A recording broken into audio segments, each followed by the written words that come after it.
Chris, are you ready? Say again?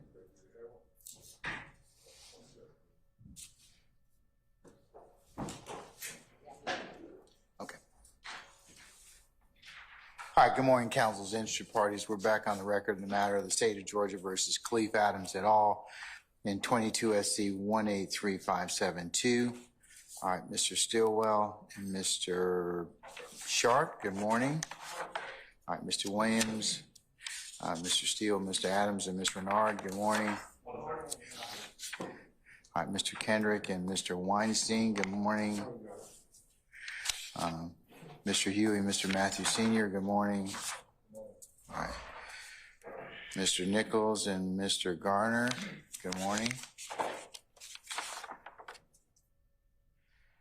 Mr. Ryan and Misty Williams, good morning. All right. Ms. Love, Mr. Uhelski, and Mr. Atkins, good morning. Good morning. I assume from the empty space that Ms. Hilton will be joining us, is that correct? Yes, Your Honor. Okay, all right.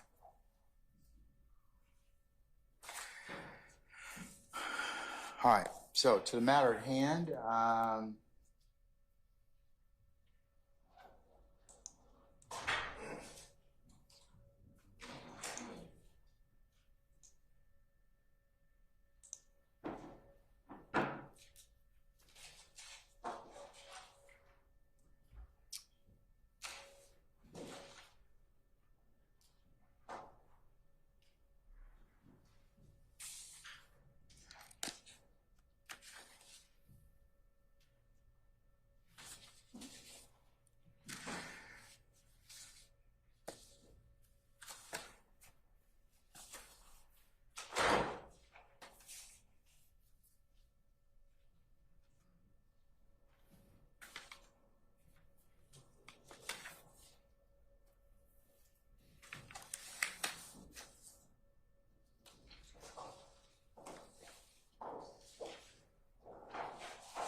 all right, Mr. Steele.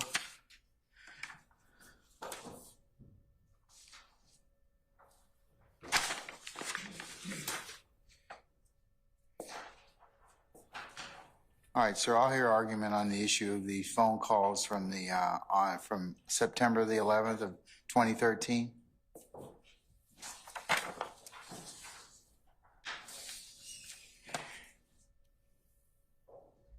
And I'm going to give you a time deadline. I want to start with my jurors at 11 o'clock, okay? So sure. I want to be finished by that time. That's what time I told them that they need to be. They're going to be here at 10:30.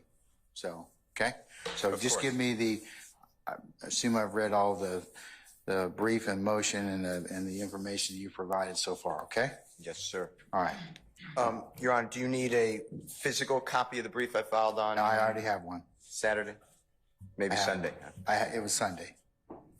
You must think that I don't have anything else to do on Sunday evenings. But yes, I did get it. Also, do you have, or do you want a copy, or does anyone want a copy of the 911 I have that transcript? too. Come on, let's go. Let's go. Okay. You provide those to me. I told you I would look at them so that we could go ahead and you could summarize or kind of be more efficient with your argument. So I think it would be best with the court's permission, and I'll mark it whatever exhibit number, or if the state wants to mark an exhibit number, that's fine.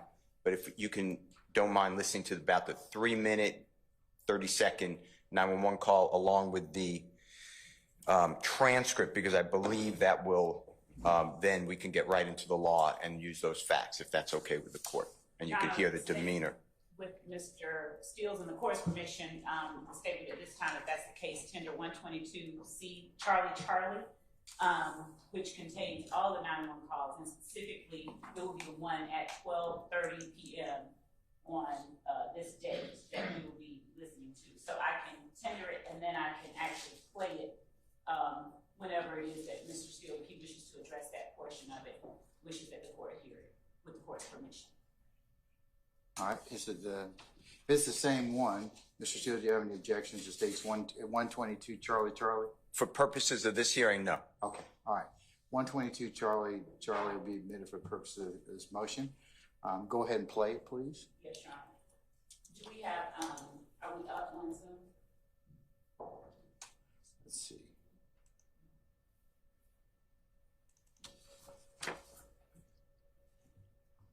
Okay. I think we are. Miss Umana sent out a link.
Your Honor, while the state is doing that, may I approach with the cases?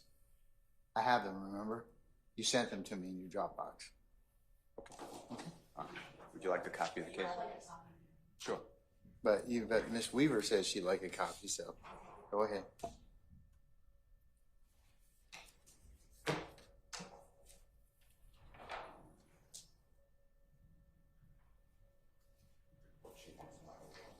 Okay, here it is.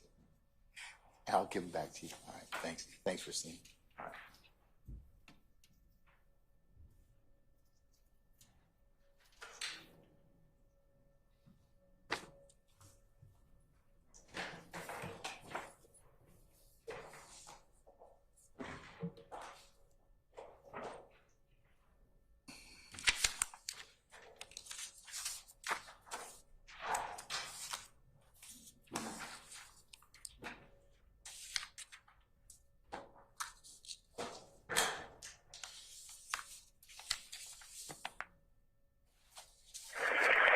Atlanta 911 operator 6197. What's the address of the emergency? It's not an emergency. The guy that shot the guy over here off Cleveland Avenue, he's in my friend's apartment, and she's panicking. She don't know what to do. Okay, what's going on? There's a guy, I guess somebody must have shot somebody over here where I stayed, over here in Summerdale. But you cannot come to my house or Okay, ma'am. When I come to your location, I just need to know what's going on. Was somebody shot recently? Yes, about 5 police say where I go. Okay. What's the location?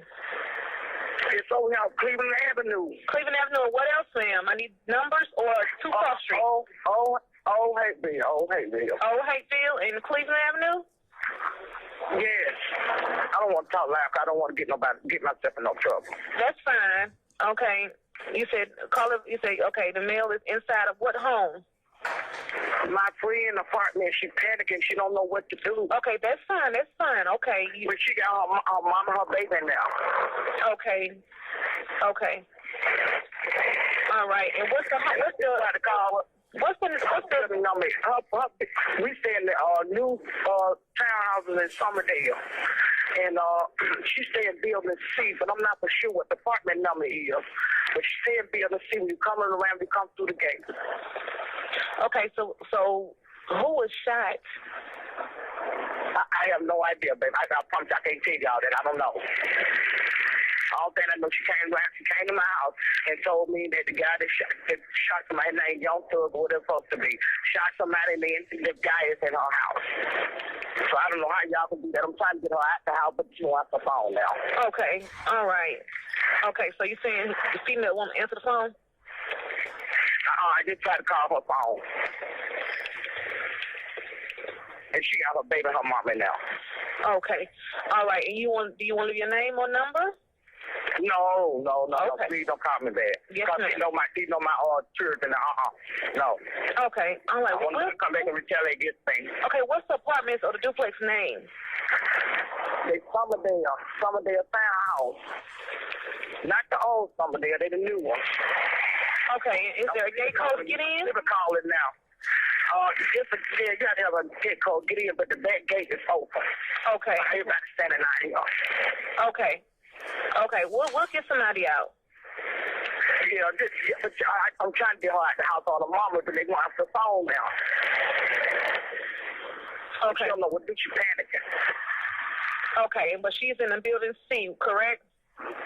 Building C. When you come around, when you come through the gate, come around. But I'm not for sure what the number is on her apartment number. All right, we'll get somebody out. Okay.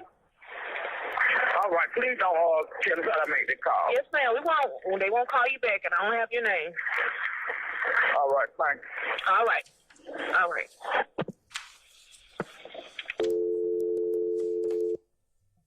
And Your Honor, just for the record, I will move, for purpose of this motion, the transcript that everybody has, I assume, is using, unless you already did that. Your Honor, I prefer that the call speak for itself, and the transcript is not pertinent to and not evidence of what's on the call. So What's the purpose of the transcript, Mr. Steele? For the record, Your Honor, and it assists us in talking about it, and I served it on the state Friday, didn't hear back any issues, so like any other transcript, I understand the recording is the evidence for purpose of motion, but it would assist me in the argument.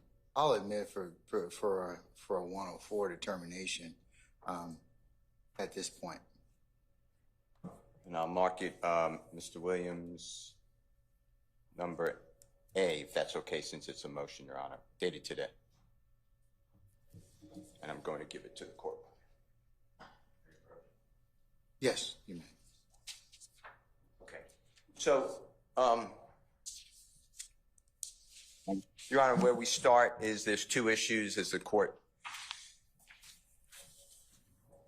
I would like the court to address. The first one is the confrontation clause, and in a confrontation clause situation, and we're dealing with a 911 recording. There is nothing special about a 911 recording.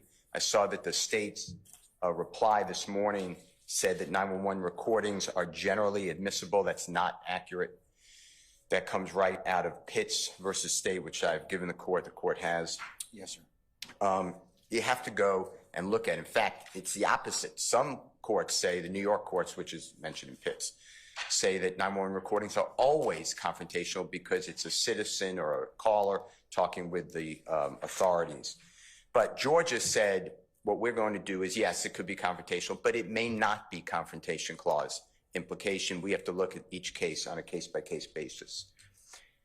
Pitts, of course, Your Honor, just for the record, is 280 Georgia 288. It's 627 Southeast 2D 17, 2006. And that came out right after Crawford versus Washington was pronounced in the United States Supreme Court in March of 2000, or in 2004. So this is the first pronouncement on a 911 recording by Georgia, and that's why I used it.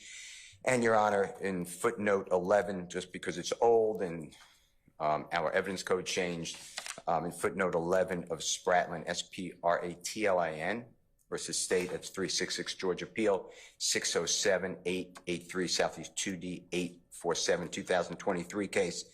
They cite to Pitts versus State. And they talk about the Confrontation Clause implications. So we first have to talk, if you don't mind, and you have to wrestle with and make a decision on Confrontation Clause implication.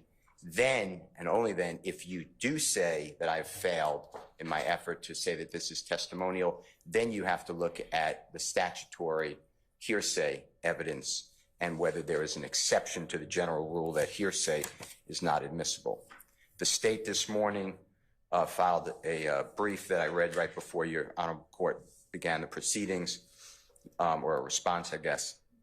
And they said that if the court does not find a Confrontation Clause violation and the court does not find excited utterance or present sense impression under the hearsay statute to be met by the State, they then asked for the court to wrestle with 24-8-807, which is the residual clause to hearsay exception, but that cannot be used because the State never gave pre-hearing notice that they were going to use that exception, and that exception is rarely used, and I'll give you those cases.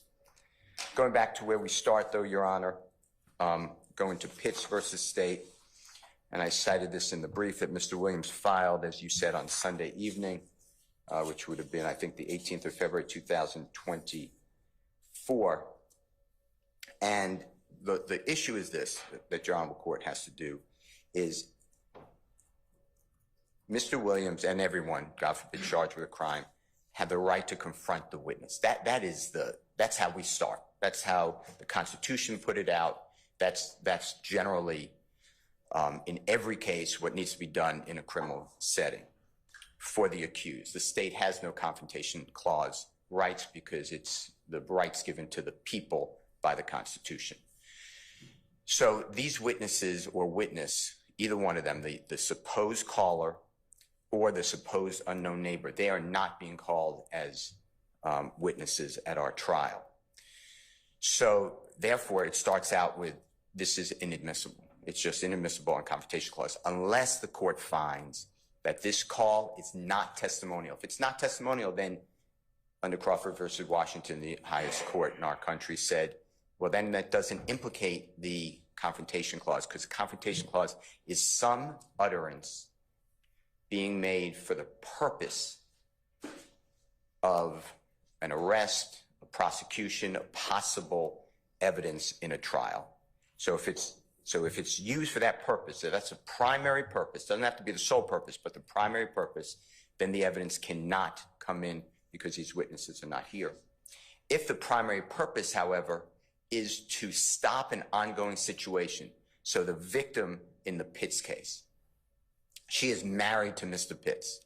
She is being beaten. She is calling 911. The 911 call is being hung up. She is getting back with 911. Eventually, it doesn't go through the call. The police come out because they have the address. The police find her in a shambles. The place is a mess. They arrest Mr. Pitts. Comes time to trial, Ms. Pitts says, which is valid, under the marital privilege, I'm not testifying against my husband. So she's unavailable. She's not there. So what the trial court did is say, I'm letting in the 911 call because I find that the victim, Ms. Pitts, was observing, seeing, because you have to do both, Confrontation Clause and hearsay, this situation, and she was not calling to have Mr. Pitts arrested for something. She was calling to save her life. It was what they call an ongoing emergency situation. And because of that, the primary purpose, according to the trial court, and then, of course, it's affirmed by the Honorable Supreme Court of Georgia, they said this is close, but they said we're going to affirm the trial court. They said that because the victim made the call, because the victim was in the throes of an ongoing emergency situation, she needed help. It was not something to just make an arrest. Our case, I think, stops right away with the first words uttered by the caller, because it's the caller now. It's the caller calling for an emergency situation. And the caller's first words when the 911 operator said, you know, what's your emergency? the caller immediately said, and then there's 3 dots. It's not an emergency on Mr. Williams' motion, Mr. Williams' Exhibit A, as in Alpha Elisa. Then the next information gets all involved, and it's a short call, but there's a lot of information. The caller does not really know what's going on. The caller says immediately after that this is not emergency, she states the guy that shot the guy over here off Cleveland Avenue, he's in my friend's apartment, and she's panicking. She don't know what to do. 911 operator says, what's going on? The unknown caller says, the guy, I guess, she's speculating. Somebody must have shot somebody over here where I stay at over in Summerdale, but you cannot come to my house or through my house. So what she is saying is she is repeating information that she doesn't know if anyone got shot, but she guesses that, assuming that, and we really don't know the basis. Maybe she knows it because she was told it by the neighbor. Maybe she knows it because she heard it on the news. Maybe she really never knew it at all, but saw police officers in her apartment complex. So this is something where we ask this honorable court to analyze, is this really an emergency? And the reason I say that is because the caller is also not panicked by saying, you got to get here now, you got to get here now. The caller is constantly saying, I don't want my name to be used. I don't want my children's name to be used. You don't have my address, don't have my telephone number. You can't have my name because I don't want retribution.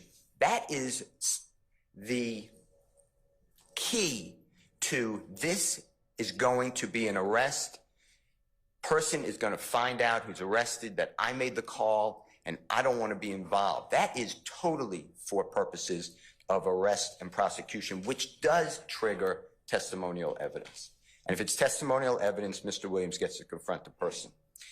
The unknown caller says that, Your Honor, 1, 2, 3, 4, 5, 6 lines up from the bottom of Mr. Williams A.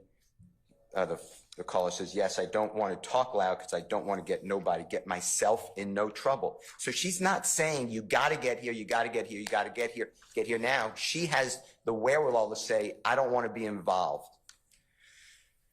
After that, on page 2 of Mr. Williams A for today, the operator asks at the very top, where the operator is speaking for the first time, okay, so who was shot? And the unknown caller says, I have no idea, baby. I promise you, I can't tell you all that I don't know.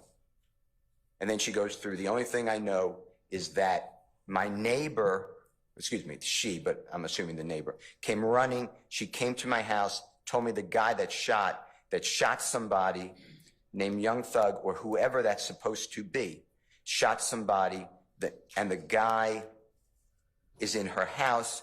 So I don't know, y'all can do that. I'm trying to get her out of the house, but she won't answer the phone. So I asked the court to understand and consider this. When I went through this, I realized that the neighbor then was in the house, according to the caller, but then left the house. So somehow the neighbor's not trapped in the house. The neighbor then returns to her own house.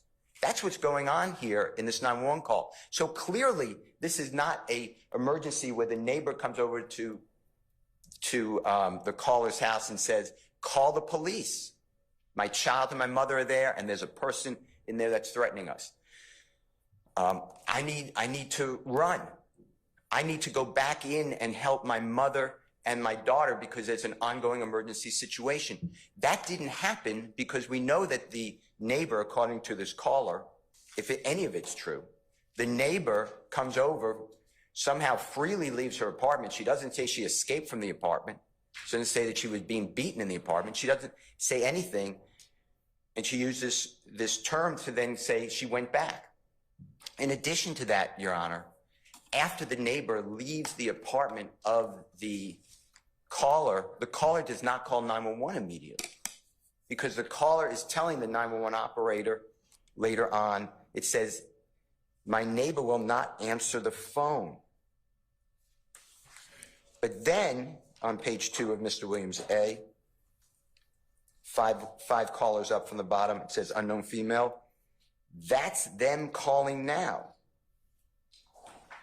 Meaning that the neighbor went back to her home or went wherever she went, and she made a phone call to the caller, unknown caller calling 911. That means that all of this is that this is a mishmash. In addition to that, the only place in here that names what I'm going to say, I'm going to adopt Jeffery Williams, young thug. Where did that information come from? It can be presumed that it came from the unknown neighbor, but did it come from someone else? Because it says that shot somebody named Young Thug or whoever that's supposed to be. So was Young Thug shot? Did Young Thug do a shooting? I don't know, but when it says somebody named Young Thug or whoever that's supposed to be, without this caller here asking her questions, pointed questions, saying, where did you get that information from? It is a violation of Confrontation Clause rights. And Pitt says that if you find some statements testimonial, some statements non-testimonial, you redact the statements that are testimonial. Where Young Thug, whether he was shot, it says that shot somebody named Young Thug, whether Mr. Young Thug, Jeffery Williams, was shot or not, or did the shooting. The bottom line is that doesn't go to the emergency. That information comes from somewhere that we have the right to cross-examine. So that would have to be, at the minimum, redacted, respectfully. I think the whole thing is testimonial, though. At the end of it, Your Honor, the two-line, in page 3 of Mr. Williams' Exhibit A, as in Elisa Alpha, if you go up to the first time that the caller is speaking on that page, it says unknown female. All right, please don't tell anyone I made this call. That does away with all of the belief that when you're in a panic and you're calling for help, you don't think about things like, don't tell them I called, because it's supposed to be so fresh that the only issue is, I need help, my building is on fire. I need help, the glass just broke and I'm covered in bleeding. I need help, I just had a heart attack and I'm laying on the ground, I'm losing consciousness. I'm not worried about, by the way, retaliation or don't use my name. So, Your Honor, for all of those reasons, or any one of those reasons, I respectfully ask this honorable court under Pitts versus State that this 911 call, and the words that they use, is bears, which is B-E-A-R-S, testimony, quote unquote, against Mr. Williams and implicates the concerns of the Confrontation Clause. That is an objective standard. That is an objective standard. That is a reasonable person. It's not the caller's standard. In addition, Your Honor, under Pitts goes through the long process, and all these cases go through a long process, that the caller was or was not in immediate peril. Here, the caller is in no peril. She is reporting something of somebody else. She didn't see anything. And that's in Pitts versus State. And they specifically wrote, our highest court wrote,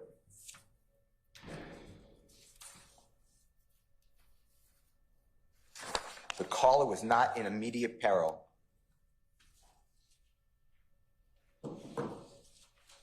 but was calling to report the defendant's whereabouts description and the fact he had violated a court order, and they're citing to a New York case. It's State versus Powers, P-O-W-E-R-S. So, Your Honor, here the caller was not panicked. She said it's not an emergency. I'm not going to repeat, but it's all of the issues that I am raising. If Your Honorable Court finds that this was testimonial in part, and you redact some, but you don't redact some of the call because you find that some of it's non-testimonial, that is what you're supposed to do, and that again is under Pitts. What about if this phone call were made to thwart an ongoing crime, which arguably might be occurring? How would you respond to that? It depends on the circumstances. So All right, well, we got this circumstance. this circumstance is, we really don't know if there's an ongoing crime. She doesn't know. She says somebody's in there that was shot or shot. She's relaying third-party information. Yes, and you can't assume, at first, when I first listened to this, Your Honor, I thought, oh, okay, this is coming directly, from a listener, from the neighbor. Then I realized I have no idea who this is coming from. She never says, meaning the caller, I got this from my neighbor. It says my neighbor. Referencing some other person. Exactly. I don't know if she got it from a third neighbor or someone else called her, etc. So I really don't know where this information is coming from. So I hope I've answered your question, but in this particular circumstance, I'm not even so sure there's an ongoing emergency. And I say that because objectively, the neighbor goes back to the home. The neighbor left the home in a panic, says this person's in my house, whatever happened, goes back to the home, and then is calling the unknown 911 caller. So clearly, the neighbor is free to use a cell phone, free to enter her home, and free to exit her home. That doesn't sound like anyone is saying, I am being held against my will. I am being accosted. I am being the victim of something. It sounds more like they are reporting that a shooting happened and either the person was shot or the person shot someone, and that is not the ongoing emergency that we are talking about. Through this caller, it would be different if it was the neighbor supposedly calling and saying, this is what's going on. I got to keep my voice low. I don't want to speak loud. All the things that are adopted here by the unknown female. Then I believe that it's a harder case, but we'd have to analyze it if those were the facts, because I've changed the facts.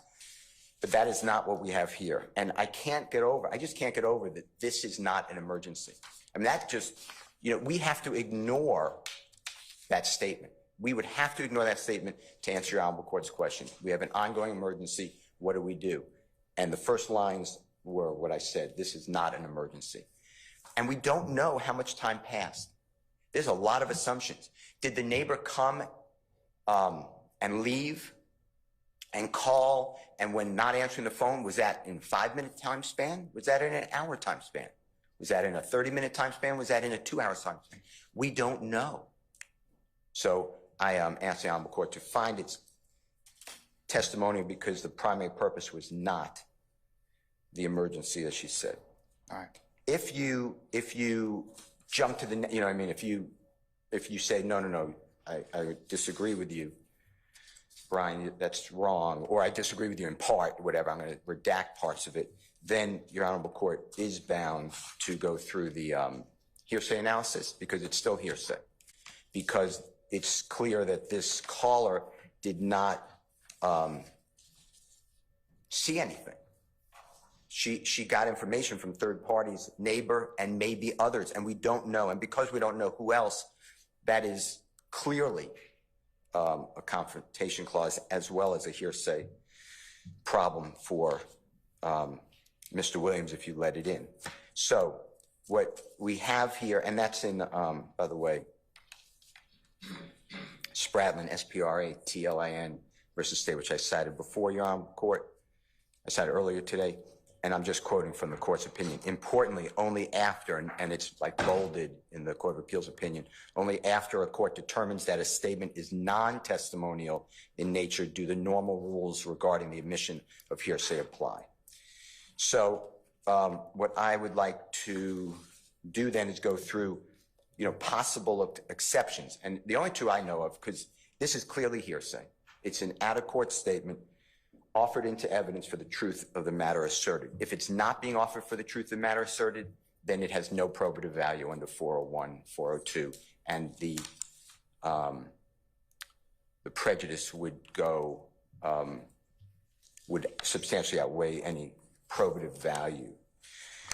So going under hearsay then, and I looked at all of the exceptions, because the general rule of course, is that hearsay is inadmissible in a court when used to prove the truth of the matter. And that is 24-8-801C as in Colette. So what happens after that is the only two I found that may be appropriate, and I'm not conceding when I say that, but may be, even in play, are two of them. And the first one I have is the present sense impression. Present sense impression, that person has to witness it. What they're talking about, they have to observe it. So I saw a person jump out of the building that I was in, and I saw the body come through my window. I saw that, and I related. I saw the smoke come out of the car, and then it went boom. I heard the shots, the gunfire. Those are all issues that I can relate because I observed it. This person, all she observed is my neighbor came in a panic. Came into my home, went back to her home. I called her, she wouldn't answer the phone. She called me while I'm on the phone with 911, and it's not an emergency. That is it. And if the state stresses, hey, this neighbor came in with a panic, you can't just look at the panic. You have to look at the caller said, this is not an emergency. Those two collide together. Like you always say, it's a battle of the titans. It's a collision. These two statements collide together. You'd have to ignore this is not an emergency to then say, oh yeah, this is an emergency because she's panicked. So present sense impression cannot apply by definition because the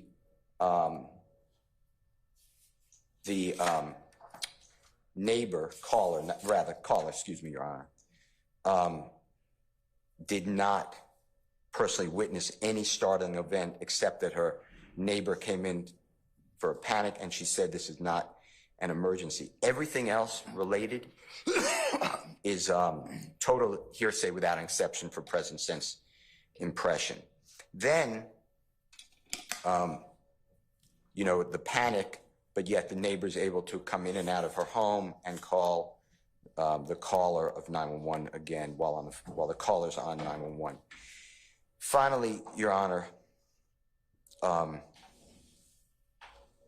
present sense impression it happened so fast, I observed it, and I'm relating it. There's no time to think about repercussions of what you're saying. It is the instant.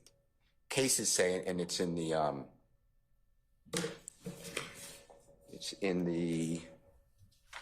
Grimes, Grimes versus State, 346 Georgia Appeal 518, 875 Southeast 2D 500, 2002. And there the second highest court in Georgia wrote that the statement was not a present sense impression when, at the very least, there was an intervening walk or drive between the event and the time of the statement. So here, Your Honor, it can't be a present sense impression for the caller because we know already that the statement allegedly happens through the neighbor leaves, the caller then, unidentified caller to 911, is calling the neighbor saying she won't answer. So there's the walk or the drive. It's not a present sense impression, and it's hearsay. Those are the two layers of hearsay, double hearsay, that the state has to meet both exceptions because you have the statement being made by the caller, you have the statement being made by the supposed neighbor or third parties. So, Your Honor, we don't have a designated time for which this statement was made, and therefore this is not contemporaneous, and present sense impression does not apply. The excited utterance exception and present sense impression, by the way, is 24-8-8031. The excited utterance exception, Your Honor, is 24-8-8032. CAD reports, 911 calls contain inadmissible hearsay. That's in Kamusko, K-A-M-U-S-O-K-O versus State. That's at 362 Georgia Appeal 2768. 68 Southeast 2D 253 is 2002 case. And Your Honor, specifically the Court of Appeals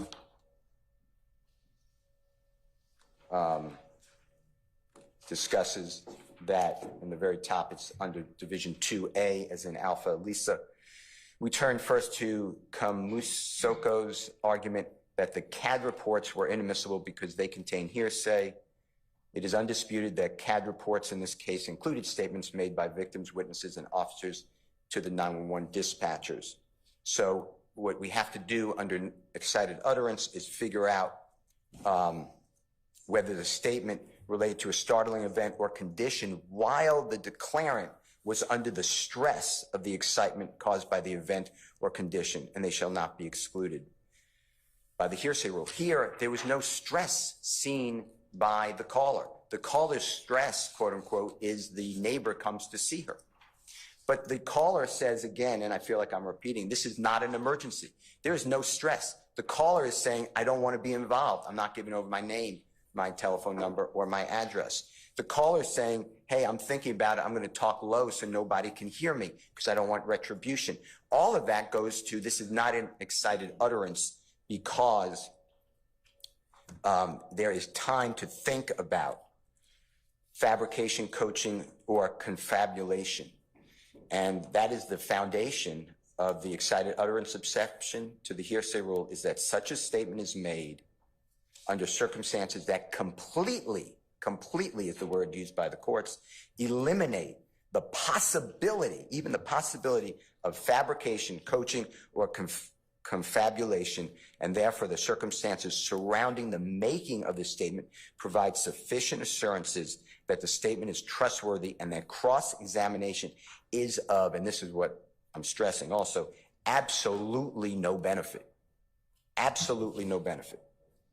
The critical inquiry on whether the excited utterance exception to the hearsay rule applies is whether the declarant, that is the speaker, is still in the state of excitement resulting from that event when the declaration is made. Well, this caller can't be in that excited state because she is claiming this is not an emergency, and she has the wherewithal to say, I don't want to be involved. She says that at the beginning it's not an emergency. At the end, her second last words are, don't tell anyone I made this call. So, Your Honor, in this case, I respectfully request that the excited utterance does not apply either the hearsay. So I believe it's barred by confrontation clause. I believe it's barred by the hearsay rule. If Your Honorable Court goes further, though, there are two layers of hearsay. How did the neighbor get this information? How did the neighbor know that, and I'm adopting it in the most light, unfavorable to Mr. Williams. I'm not saying I agree with this, but Mr. Williams shot someone. She never said, I saw it happen. No one's saying that it shot someone in her apartment. So she was told that. Was she told that by Mr. Williams? I don't know. Was she told that by a neighbor? I don't know. The caller also says Mr. Williams was shot or young thug was shot. So you're getting conflicting information how you want to listen to it. It doesn't matter. But that caller is relying on the supposed neighbor. And we don't know how the neighbor got that information. So without that information, there are two levels of hearsay that have to be cleared by the prosecution. They have to run through both of those walls after they run through the stronger wall of a confrontation clause issue. So I ask your court not to deny this motion and to grant the motion in whole. If you grant it in part, I would like the Honorable Court to focus on the young thug comment, because nobody knows young thug is in the apartment, young thug got shot, or young thug shot someone. And without that information coming in through a proper means, Your Honor, we are totally hamstrung. As the court knows from being a litigant, as well as I'm sure I've never had the honor of wearing a robe, but from watching people get cross-examined, that is I think it's called the crucible that separates American jurisprudence from every other trial in the world, because I think the U.S. Supreme Court and Georgia Supreme Court has said that that is the ultimate truth-telling event. And Mr. Adams and I cannot confront any of these people in this case. And just playing a 911 recording, it is impossible to get information from that recording. Your Honor, I'll answer any questions. I hope I was beneficial to the court, and I want to thank you. Okay. All right, thank you, sir. All right. Yes, Ms. Love, go right ahead.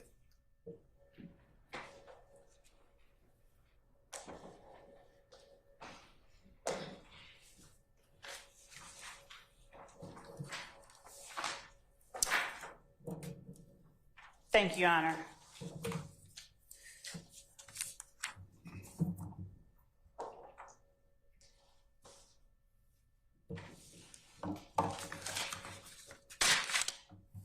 Judge, I'll start with the words panicking, doesn't know what to do. Her mama and her baby are in there. I'm trying to get her out of the house.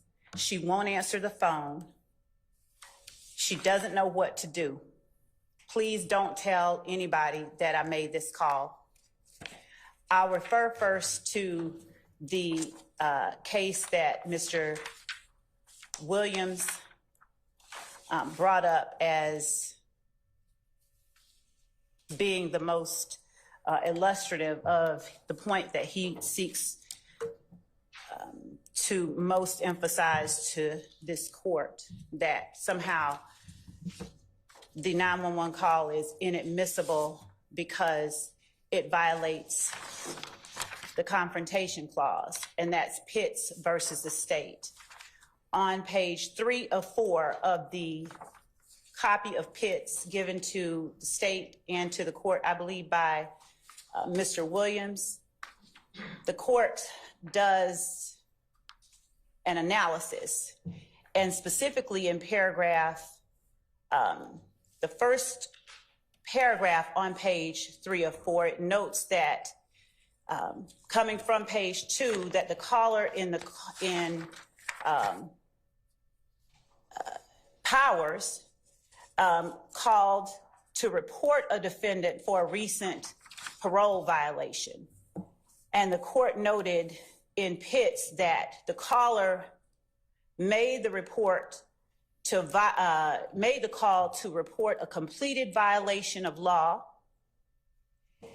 and noted that the caller's sole purpose was to make a report of the fact that the caller or that the perpetrator had violated an earlier court order to establish evidence that could be used in a future prosecution. And the court in Pitts noted that for these reasons, the statement was testimonial. It then went on in paragraph 2 to look at the caller in Pitts and to note, importantly, that that telephone call was made to avert a crime in progress or to seek assistance in a situation involving immediate danger. The reason that I started out with the caller's words, that my neighbor is in a panic, is that listening, and the reason that we wanted to play the call for the court is that it is apparent that the sole purpose of the call is to get assistance for what the caller perceived as an immediate danger. She is akin to a person witnessing something violent going on, being afraid of whomever it is that is committing the violence, seeing a policeman pass by, grabbing the officer and saying, "Hey, go look over there in that alley. So a man is attacking a woman. Don't tell him I said it, but Johnny is over there beating his wife, but you didn't hear it from me. But go help the wife while Johnny is beating the wife."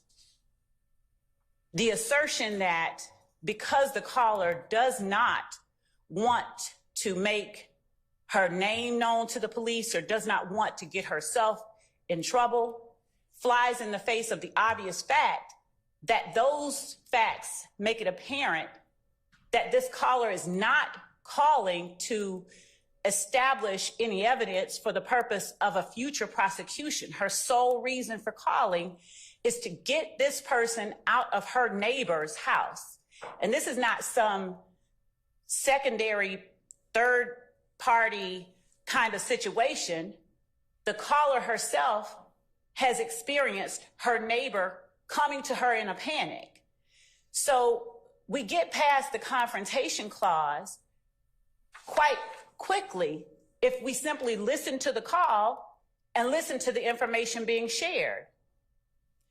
A testimonial circumstance is akin to somebody sitting in an interview room giving testimony that they know will be used in a future prosecution.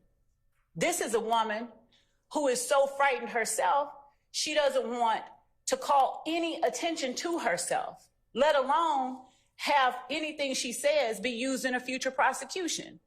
As a matter of fact, us using this right now is probably the very opposite of what she ever intended to happen, because her sole purpose was to gain aid and assistance for that baby, that mama, and that neighbor that came to her saying, in a panic, "Young Thug's in my house."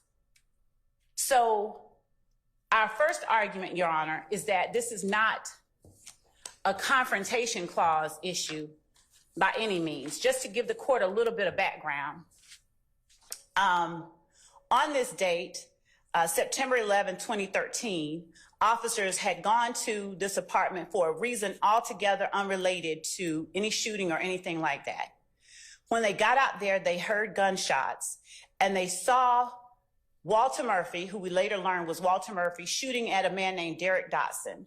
The officers turned and went to pursue Walter Murphy, and when they did, he jumped into a red Nissan. And they noted that there were 4 individuals in the Nissan.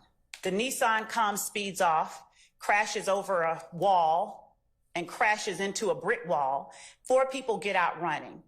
The CAD report relays exactly the sequence of events. We will be entering into evidence 911 calls, the first 911 call that got the officers out there, and then the court will be able to hear the sequence of events.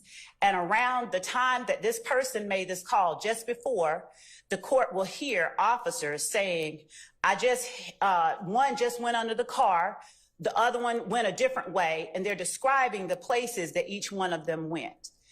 So in the midst of all of the commotion that is going on and being relayed over radio traffic, as a matter of fact, we have 2 different numbers, 2 different case numbers that are associated with this particular case. One ends in 1038, one ends in 1308. They get another call that they don't even realize is related to the call involving the shots fired. And that other call is the 911 call that the court heard today. And when they reached out over the radio and said, "We got this caller who's calling in about this guy, the shooting at Summerdale, Young Thug," they then learned that it's related to the first series of calls. And that's how they all got put together in the first place. So it doesn't happen in a vacuum. It doesn't happen after any prolonged or any period of time whatsoever. It's actually a series of very fast-paced events that take place. So the car goes over the retaining wall, the 4 occupants get out and run, the police are telling each other over the radio where the occupants are going, and in the midst of all of this, the police get a call from a woman, frantic, not wanting to be identified, describing her neighbor having come to her in a panic just a moment ago, and now she's not answering her call. For all she knows, that neighbor is in there dead. The reason that she is saying what she is saying about the shots and the police, she's not even able to get it out in a very cohesive way. She's saying, "I don't know, just come now." Her whole purpose for calling was to get the police to respond to what she perceived as immediate danger. So the idea, though it was kind of glossed over, that this is testimonial, is belied by the contents of the call and the circumstances surrounding the call and the information relayed during the call. So before I leave the fact that it's not testimonial and that it's made solely to get the police there to respond to what this caller perceives as a circumstance involving immediate danger, with the court's permission, I'll pause and ask the court if the court has any questions that I may answer for the court regarding the confrontation clause, because I don't want to conflate the issues. How can you tell that it's not, that who the unknown female is talking about? I assume that you're not bringing the unknown female or the neighbor in. Is that correct? So, Your Honor, that is correct, and that would go to the issue of hearsay that I'll address in a moment, apart from the confrontation issue. And I do want to point out, in Michigan versus Bryant, our highest court notes that an assessment of whether an emergency that threatens the police and public is ongoing cannot narrowly focus on whether the threat solely to the first victim has been neutralized, because the threat to the first responder and public may continue. So when the court is asking whether we're going to bring them in or not, I, with the court's permission, will speak to those matters. Well, I don't get to that until I determine whether or not it's a confrontation. Yes, or Your it's Honor. testimonial. But the issue is, she starts out by saying it's not an emergency. Okay, and I'm looking at this because I'm being asked to exclude comments that or statements related to this particular 911 call. Ordinarily, 911 calls have to be looked at on a case-by-case basis, and I think that Pitts and Spratlin and Grimes all kind of indicate that. So I got to look at that, but I also am looking at the fact that her statement is, I have no idea, baby. I promise you, I can tell you all. I don't know. The only thing I know is she came running. She came to my house. She told me that the guy that shot someone named Young Thug or whoever that's supposed to be shot someone, and that guy is in her house. So we don't really have, there's no granularity. I agree with Mr. Steele about what is actually going on. I could parse out several hypotheticals of what she calls or claims may have happened. And it's unlike Pitts and the other cases where you've got somebody who's making that call. You're basically, it's already in a third party situation, because she's relating kind of what she thinks is going on. Now, so that's kind of what I have to kind of decide to begin with. Is the call primary purpose testimonial for the purposes of prosecution or gathering information for later? I can see how it could be either one, but I have to kind of take a look at the facts and circumstances to make a determination as to that. So, but unlike Pitts, the victim is making those calls. So, Judge. So in this case, you got a third party who really doesn't we don't have granularity of what she's talking about. And so I have some problems with that to begin with. So I would like to separate out and point out that the content of the call, the fact that there is a matter that she is trying to get the police there to address, and the credibility of the content of the call is a matter, again, that I believe belongs within, is it hearsay and is there an exception? Before we get to what she is saying as it relates to whether or not this is trustworthy, and I believe with respect that is what the crux of that particular issue that the court just pointed out, is it trustworthy? This is a third person making a call about something she just experienced. So is what she is saying trustworthy? I'll give you that much, but okay. And so for the purposes of that, Your Honor, I believe that will fall after the court makes that determination as to the confrontation clause. And as in Davis versus Washington, Your Honor, 547 U.S. 813 at 822, the United States Supreme Court distinguished, of course, testimonial and non-testimonial statements, saying that non-testimonial statements, when made during a police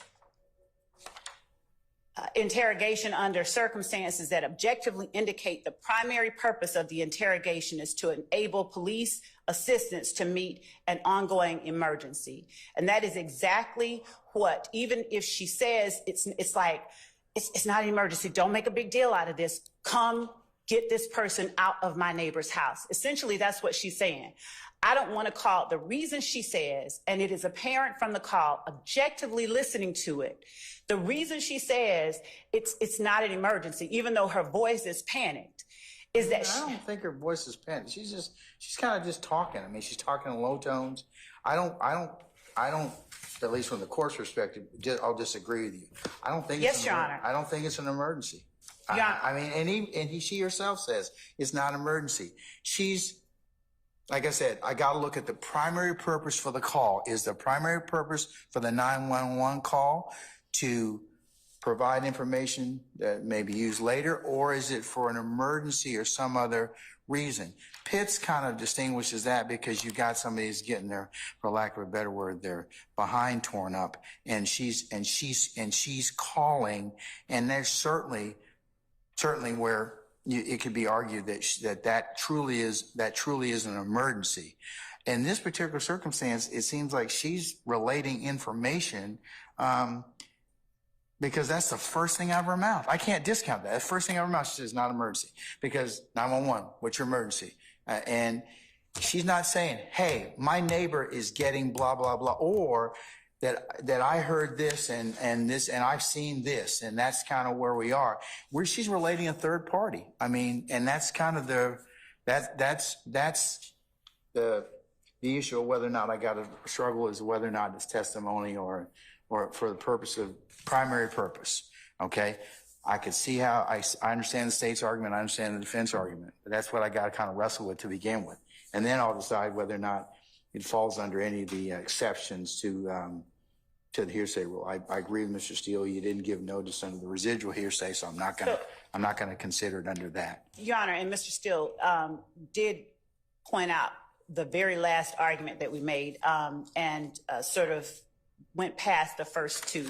But going back, you need to focus on whether it's testimonial, because if I don't find it's testimonial, I don't have to go to the other second prong. First step is if it's testimonial, it ends there.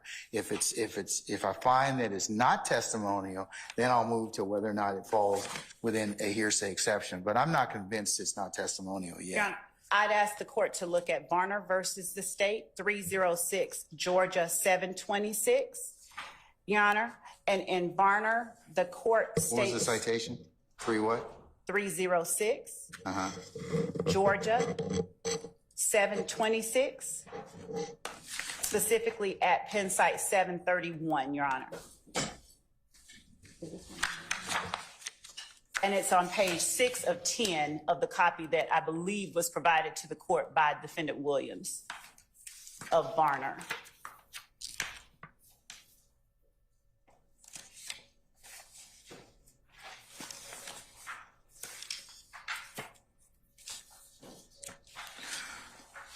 I don't think I have Varner. Okay. Oh, wait. Before I start telling you. No, I don't have Varner. Okay. It's at Penn site 731, and that was again 306 Georgia 726 at 731, Your Honor.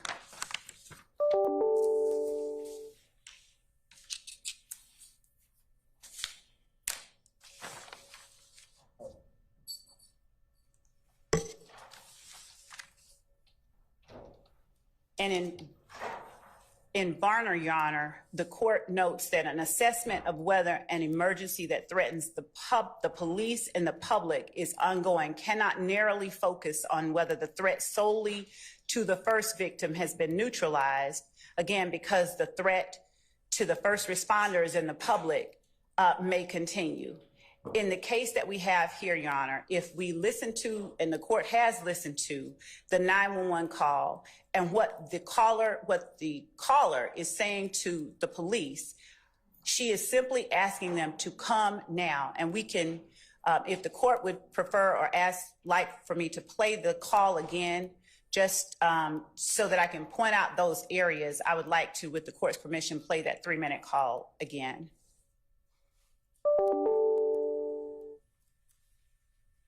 I've listened Okay. to the call. So when the caller says, just come, she's in there and she's not answering. Just come. You've got to come. She's in apartment C. We're in Summerdale. She is giving instructions to the police, to the 911 operator, how to get to where her friend is. She's saying, the only thing I know is she came running to my house, and she's cutting off the 911 operator. So, Your Honor, even if it is not in a tone that the court would say is a panic tone, she is so eager to get the police there that she cuts off the operator on multiple occasions, just trying to tell them to get there. She is describing, as she is talking to them, the 911 operator says, okay, and after she says, if the court is looking at defendant's transcript, just so that we can get past this part in an expeditious manner, the 911 operator, after she says, okay, that's fine, okay, and she's saying, I don't want to talk loud, I don't want to get nobody, I don't want to get myself in any trouble. So she's saying, I don't want to get the person over there in any trouble, I don't want to get myself in any trouble, I don't want anybody in any trouble, I just want my friends safe.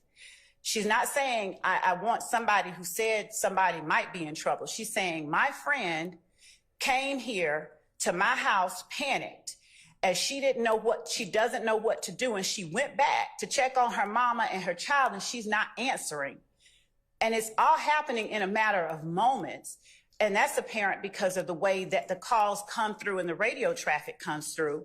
I tried to reach her. She doesn't say, she just called back and said she's okay. Her primary purpose is to get assistance over there, to have someone come and get the person out of her friend's house. I don't want to talk loud because I don't want to get myself in any trouble. And so she's talking to the operator. The operator is saying, okay, that's fine, okay. And then the caller is saying, but she's got her mother and her child in there. And as the operator says, okay, all right, and before the operator even gets out all of her words, the caller says, I just tried to call her cell number. I just tried to call her. I just tried to call her, and I have no idea. So the operator is trying to get what information one might argue is information that someone could use later for the purposes of a trial. She says, who was shot? She's saying, I don't know. Look, all that I know is my neighbor came running to my house, and she told me that the guy that shot somebody named Young Thug or whoever that's supposed to be, shot somebody, and the guy is in her house. So I don't know how y'all can do that. I'm trying to get her out of the house, and she won't answer her phone. I just tried to call her phone, and she got her baby and her mama in there. And then they're trying to get information from the caller that could be used later in a future prosecution. Okay, do you want your name or number? She says, no, please do not call me back. He knows my children, and no, I don't want him to come back and retaliate against me. And then the operator is saying, okay, all right, ma'am, where are you? Do you want to give me at least where she is? She's given the description, the Summerdale townhomes, not the old Summerdale, the new ones. And then she's saying, basically everybody is standing out there. So apparently she's trying not to be loud. She doesn't even want the people outside to hear her. And she says, I'm trying to get her out of the house and her mama, but they won't answer the phone, and she don't know what to do. She's panicking. Building C, come around and come through the gate and come around. I'm not sure what the number is on her apartment number. Please don't tell anybody I made this call, but come around. She is imploring them to come. This is the epitome of somebody imploring another person, please come give assistance. I believe that there is an ongoing danger. Without saying my neighbor could be dead, her mama could be hurt, she's saying the words that she believes will get the police to her. She's telling them, like, there is danger here. This is not just if she was just calling to say, I just want to say, I want you all to have record. I mean, I've called to report a tree being in the road, you know, and I'll say it's not an emergency, but somebody needs to come and move this tree. It's in the middle of the road and I'm seeing people swerving. Somebody needs to come and remove this tree now.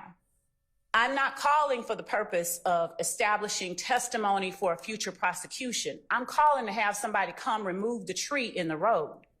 And in the same way, when she called, she's saying, I'm not calling, you know, to set this up in any future way, but I need you to come get this man out this woman's house. All right, let's put a pin in that. Move on to the, do you believe if I do find it's not testimonial, how are you going to overcome, or what hearsay exception does it fall under? Because it's clearly hearsay. Two hearsay exceptions. What exceptions do you have, and also, how do you deal with the fact that you have no known speakers, you don't have any declarants? And you've got basically, you've got double hearsay. Double hearsay. Double hearsay. So, and of course, Your Honor, in 24-805, the new evidence code specifically addresses hearsay within hearsay. So it's not like a taboo subject. Hearsay included within hearsay shall not be excluded under the hearsay rule if each part of the combined statement conforms with an exception to the hearsay rule. So let's start with the internal hearsay, if you will. The person coming to her apartment, because that's the most deeply embedded one. She describes her as coming to the apartment in a panic. Her mother and her child are in the apartment. She needs help and she's scared. As she goes back, she relays to her, he just shot somebody. He's in my apartment.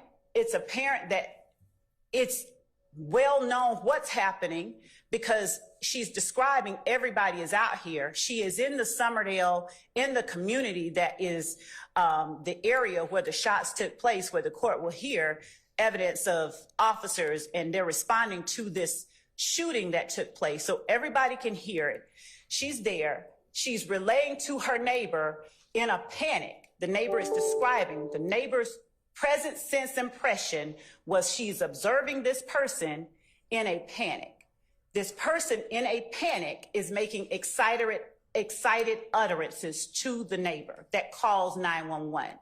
So the excited utterance comes from the person who the neighbor calls 911 to gain assistance for. This panicked friend of this caller comes to her in a panic. She's telling her, my mama and my child are in the house. And this man, young thug, who just shot somebody, or a shooting just occurred involving this person, is in my house. She doesn't even tell her to call 911. She just comes to her for help. She's not trying to establish anything. Of course, the courts put a pin in the Confrontation Clause issue, but she's not even trying to establish anything for any future prosecution. She's just trying to get help. And the neighbor, being a good neighbor, she's like, I can't help him. You know, I don't have any way to help. I don't want anybody. I got kids. He'll come after my kids. So she calls and then tells the police her present sense impression. She is relaying information that she got, and she herself is still under, the neighbor that calls, she's still under the impression of what just occurred. She's still under the stress of her neighbor having come to her in a panic. But it's not an emergency, remember? She started out by saying that. It's an ongoing danger. Emergency or ongoing danger. The court literally addresses them both and doesn't say, and it says to avert a crime in progress or to seek assistance in a situation involving immediate danger. So where I might not consider a tree across a road where there's heavy traffic coming fast an emergency, the police may might, the person that hits the tree and crashes, you know, and ends up paralyzed might have considered it an emergency. The fact that I don't use the word emergency doesn't make it any less of an effort to seek assistance in a situation involving immediate danger. Her words reflect she's panicked. She's not answering. Her mother and her child. She has said every hot button word that would get assistance quickly to any objectively listening person. If someone called you and said those very same words to you, if a neighbor of yours called you and said, oh my God, Sally across the way just called, she just came over here panicked, and now she's in the house and she's not answering. She just came over here. She said this guy that just shot somebody is in her house. I'd ask Your Honor, what would Your Honor think? And what would Your Honor do? Would Your Honor consider that call from your neighbor one that the neighbor is making to establish some future prosecution? Or would Your Honor immediately go and try and gain help for that person that your neighbor just told you about? Your Honor may well go over there yourself and see, okay, this is a dire situation. Would Your Honor not consider that an immediate danger situation that needed addressing immediately? If someone called you and said exactly what this person said to her, Judge, I don't know, but our neighbor just came over here in a panic. Somebody's in her house. A shooting just occurred, and she came over here in a panic, and her mother and her child are in there, and she doesn't know what to do. Can you go get them out? She's simply asking for assistance in what she perceives as an ongoing danger, an ongoing threat. There's not a way to perceive this as less than her attempting to gain assistance in a situation involving immediate danger. So the fact that she is telling the 911 operator what excited utterances she just heard the neighbor make, and the fact that she herself is conveying to the 911 operator her immediate impression, her own stress that she's under. So how can I tell that? I understand the original declarants coming running and saying somebody's in my house, okay? But how do you, the second, that's the original declarant. The second declarant, how do you come up with the fact that she falls within that particular exception? Yes, Your Honor. She falls within two. So the first one that I would say that she falls within, Your Honor, is present sense impression. And of course, that falls under 8031, describing or explaining an event or condition made while or immediately after the declarant perceived it. She said, my neighbor just came over here in a panic. She doesn't know what to do. Somebody, I stay over here in Summerdale. The guy that shot the guy over here off Cleveland Avenue, he is in my friend's Nim apartment, and she is panicking. She doesn't know what to do. Not she was, not she had been, not she used to be. She is now, right now, he is in her apartment, and right now she is panicking, and right now she doesn't know what to do. She's saying, right now, police everywhere out here. She's saying, was somebody shot recently? She says, yes, about 5 police everywhere out here.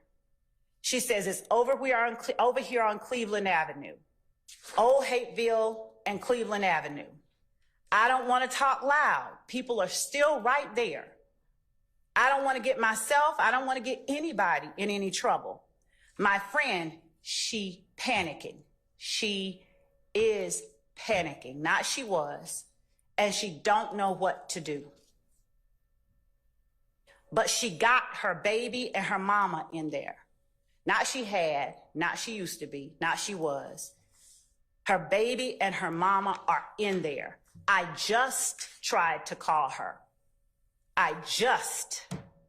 Not 20 minutes ago I called and she didn't pick up. I just tried to call her. She cannot make it any more apparent that this is something that she is perceiving right in that moment. She dialed 911 because she can't get the panicking friend who is in her apartment with the man that shot somebody and her baby and her mama, while police everywhere out here.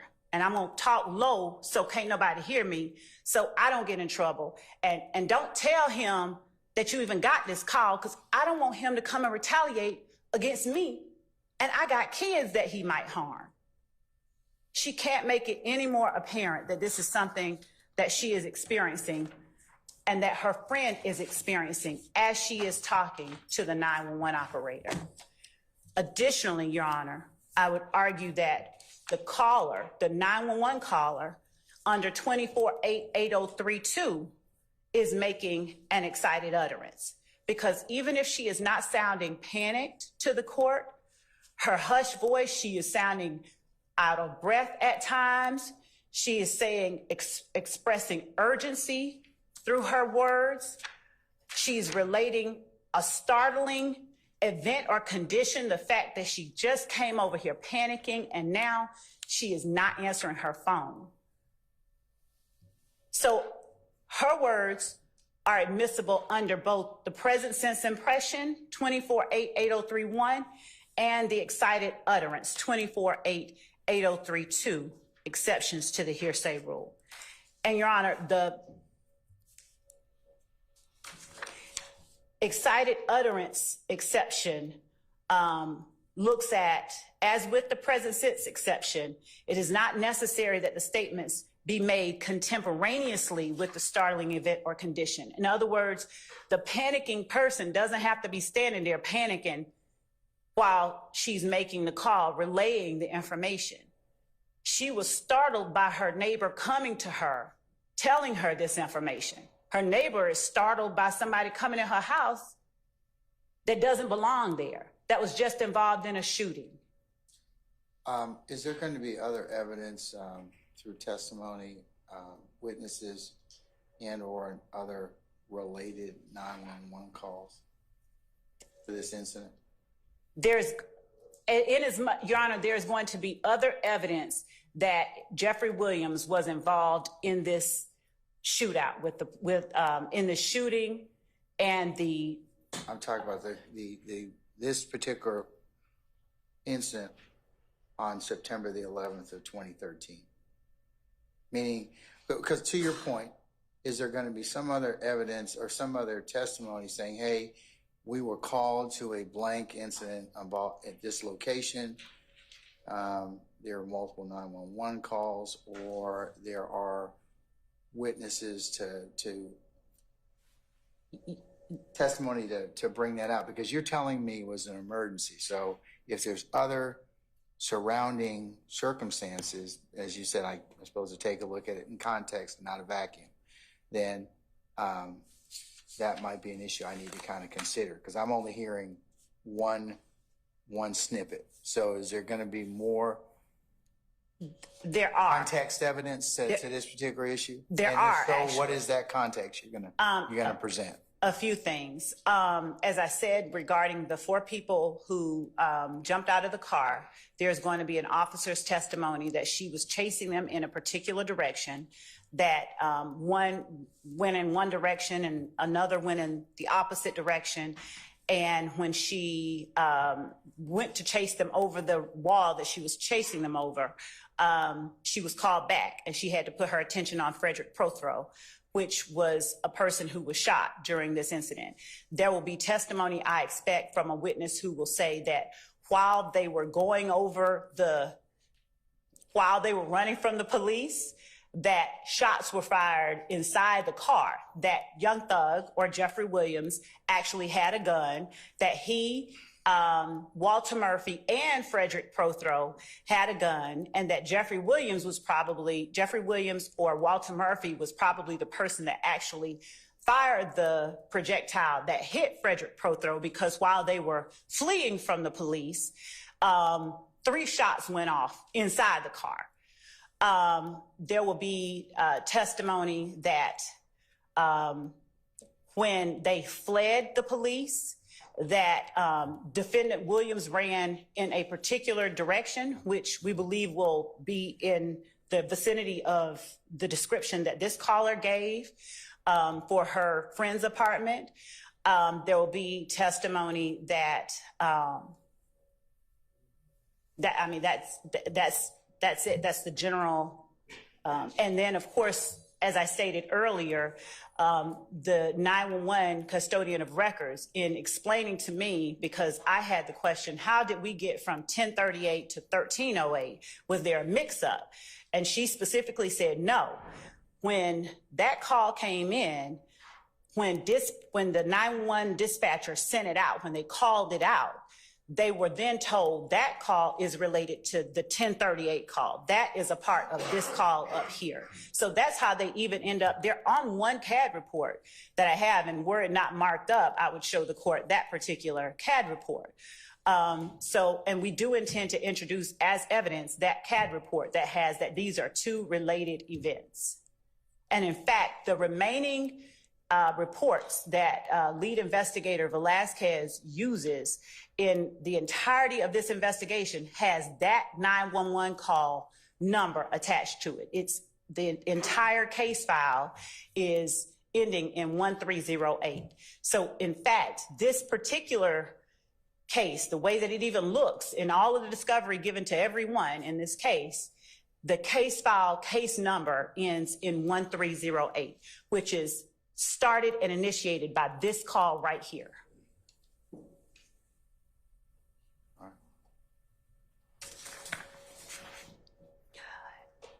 And of course, the excited utterance exception doesn't require that a declarant express any particular emotion when making the statement. That was information that I shared with the court for the court's consideration when making the analysis, but it is not required. And I have two declarants. I have two declarants that aren't here though, right? Yes. So how am I supposed to work my way through through whether or not they'll fall within both exceptions to the hearsay? Well, as I stated, Your Honor, the first one is the caller herself describing her present sense impression, what she is perceiving. Okay, then you got this other unknown declarant who is perceiving this from the first declarant. Right, and what she's perceiving is she's panicked and she doesn't know what to do. Okay, all right. I may have to hear a little bit more. All right, Mr. Steele, anything else? It's almost 11 o'clock. And Your Honor, if the court wishes that I provide anything in particular, I will do that. Yes, ma'am.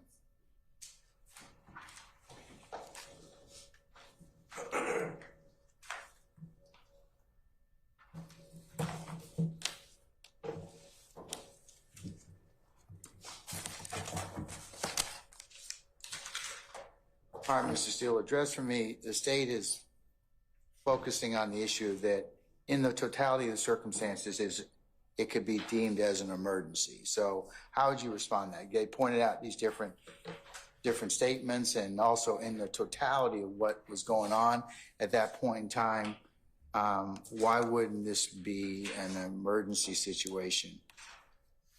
The state's recitation of facts are not accepted.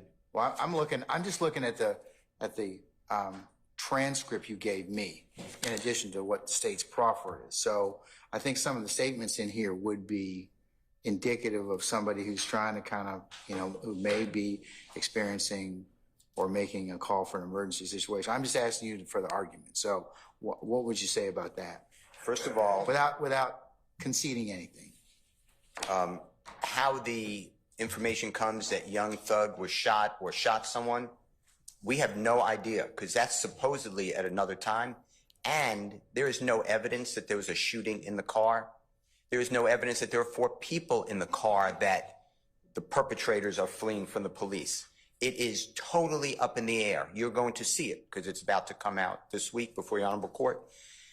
There are 3 people in the car. There are some people say 4. Some people say 3 people are men. 1 person's a woman. There's a woman driver, yet we have The actual person who was apprehended is a man driver. His name is Adrian Bean. This is a total fight, quote unquote. And the only person who is on any 911 call, to answer your question directly, saying anything about Young Thug is this call.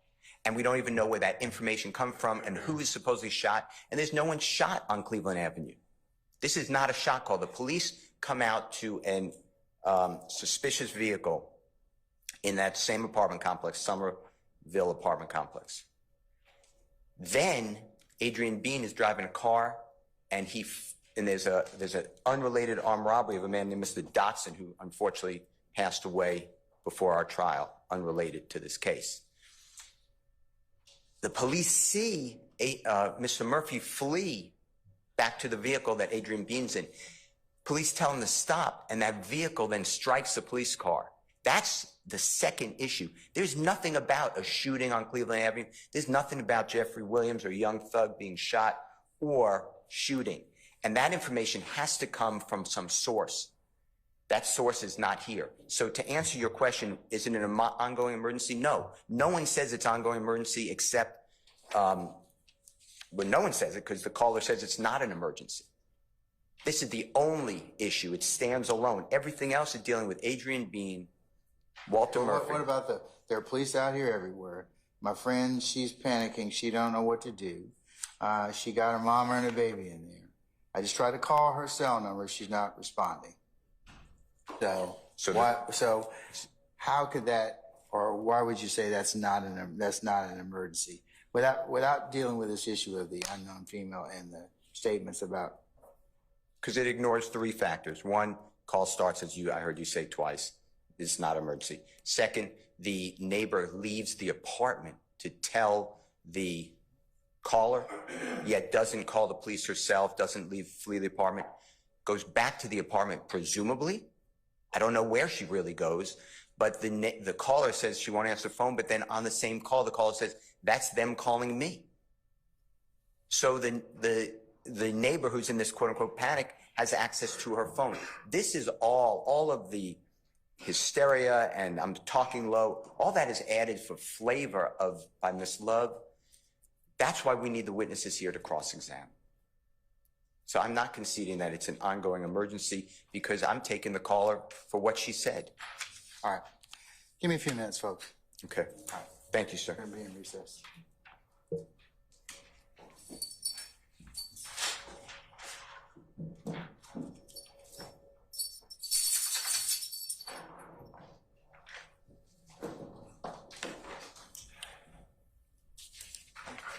And Your Honor, does the court want not the tab reports that I was talking about? No, not yet. No, thank you. Chris.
Okay, councilors, here's what I'm going to do. I need to hear a little more context.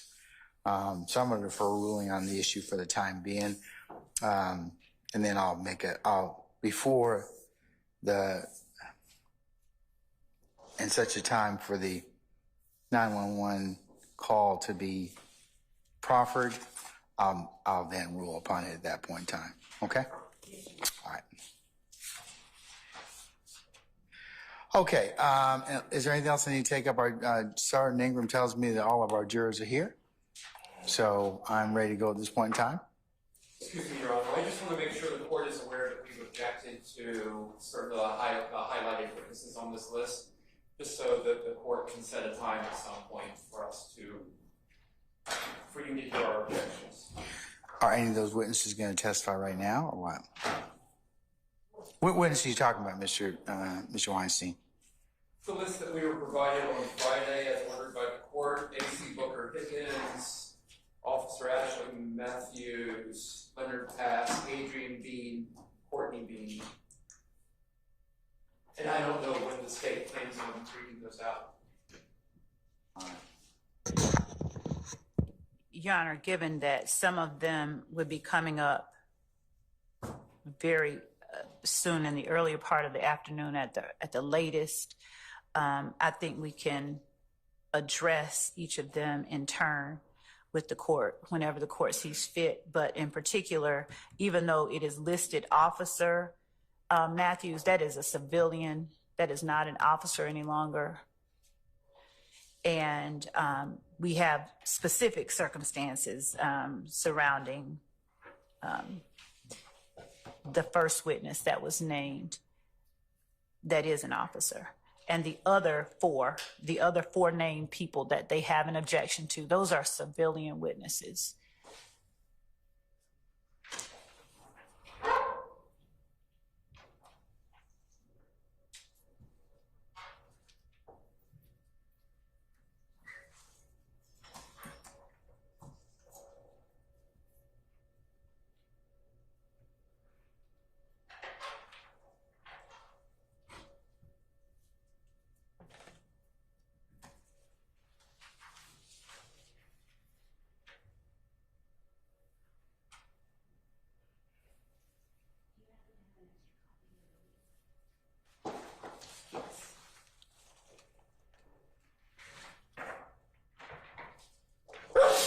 Bless you.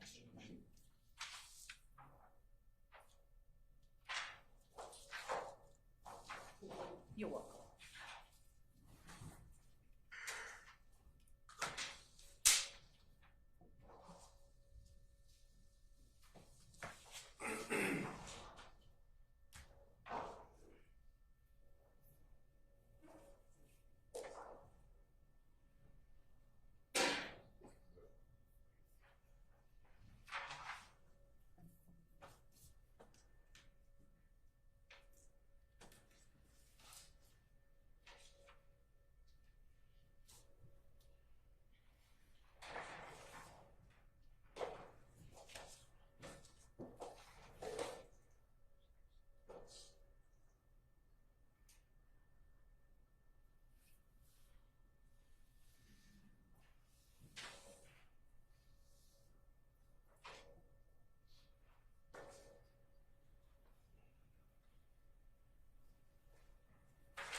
Okay, so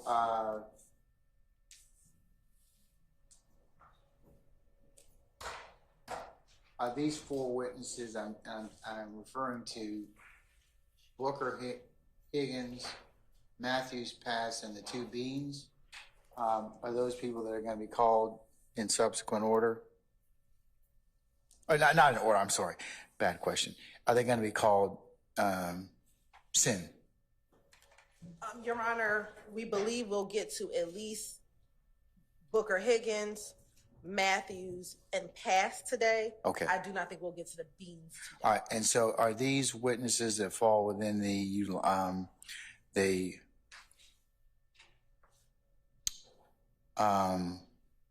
film, no film that you all have come up with an agreement with those parties who have filed Rule 22s?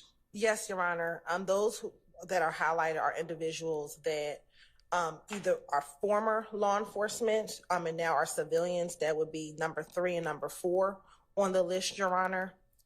And individuals who, for a number of reasons, we are asking, and we can talk to the court offline about some things that number 3 is going through. We don't want to disclose that out in public.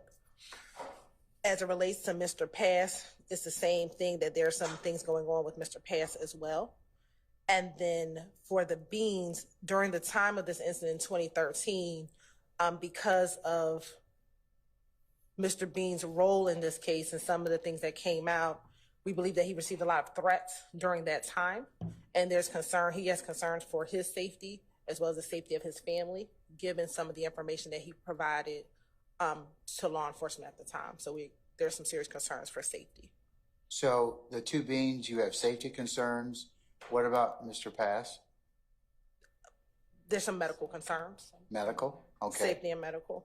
All right. And with Booker Higgins, there's some is he a current serving officer, or she? For Booker Higgins? Yes. No, she's no longer. I don't believe she's. All right. Any threats or any other issues that that's the ones you want to tell me about at the bench? Is that right? Yes, Your Honor. All right. What about Officer Matthews? She's a civilian, Your Honor. We do have concerns given some of the threats that have occurred. Have any threats been made to her? Not directly at this time, Your Honor. No. All right. Come on up, Mr. Wayne.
You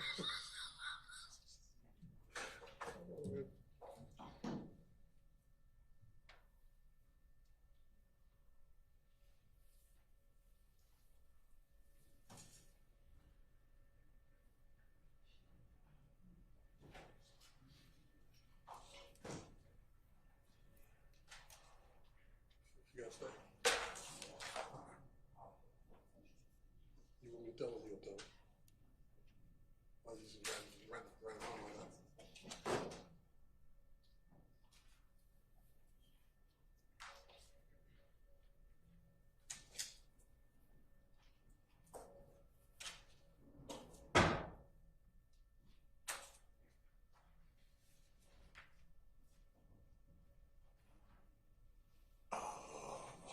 Yeah, I find out. All right, council's consistent with our duties and responsibilities. I am in receipt of a note from one of our jurors. I'm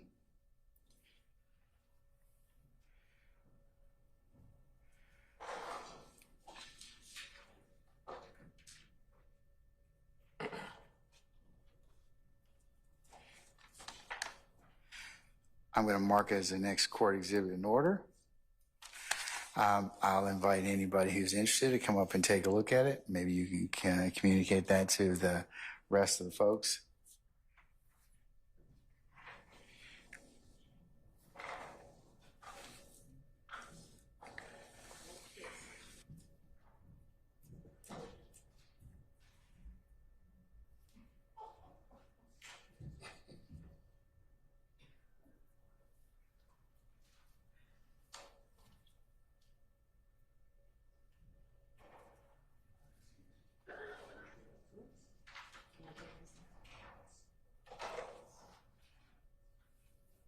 For those of you who want to listen in,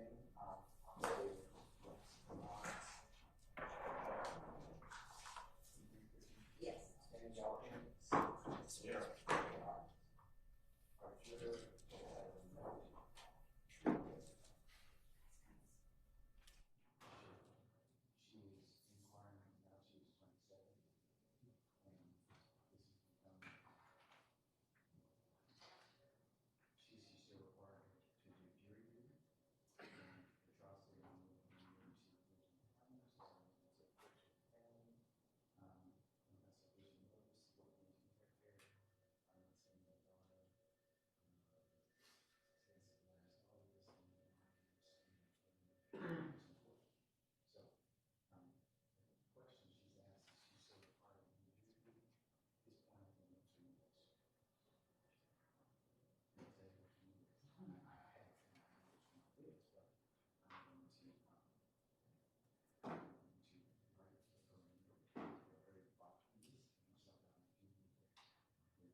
It's downstairs. It's not.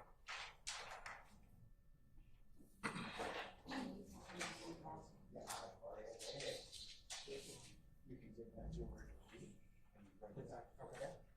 The food's not here yet.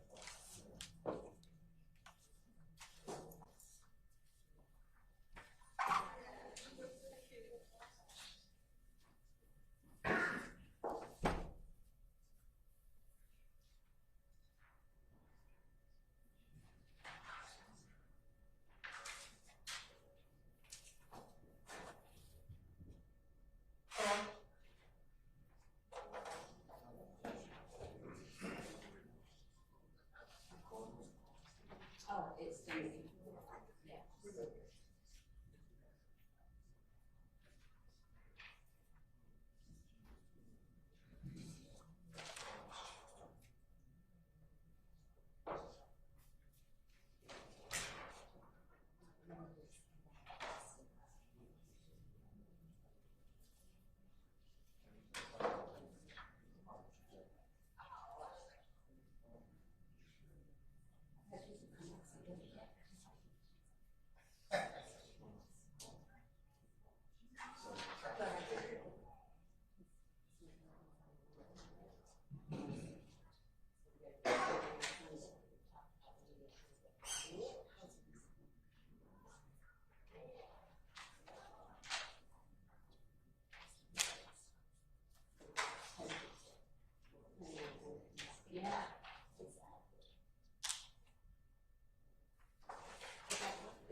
I'll mark it as the next court exhibit in order.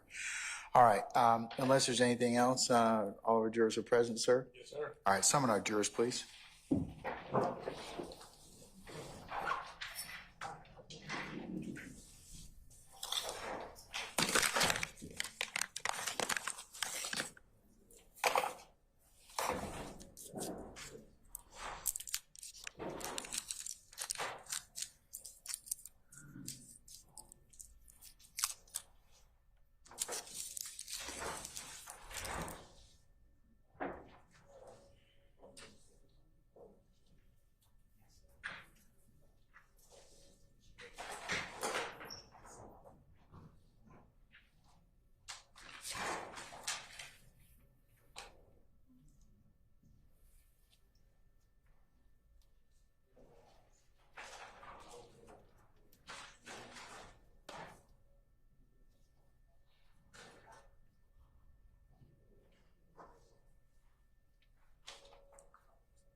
All right, ladies and gentlemen, please be seated.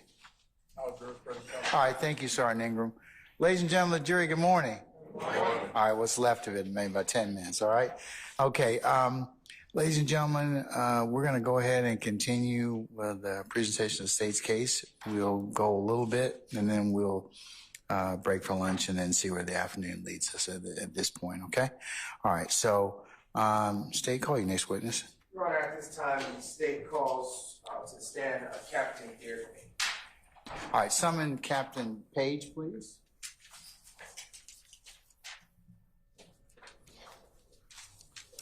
All right, Captain Page, good morning, sir. Good morning, sir. If you would please approach the witness stand. Once you get there, before you sit down, if you would turn and face Sergeant Ingram and be sworn as a witness. Yes, sir. Raise your right hand. You swear affirm testimony you give the truth, whole truth, nothing but the truth? I do. I see you. Thank you. State the spelling, first and last name. My name is Captain Derek Page. That's DERRICK PAIGE. And at this time, Your Honor, the state will be commencing Acts 5 through 7. All right. All right. Good morning, Mr. Page. Are you employed? Yes, I am. Where are you employed? Fulton County Sheriff's Office. And how long have you been employed? 18 years. And what do you do in your employment? Special Ops Commander as well as Building Security Commander. Okay. Do you handle or have any responsibility with records?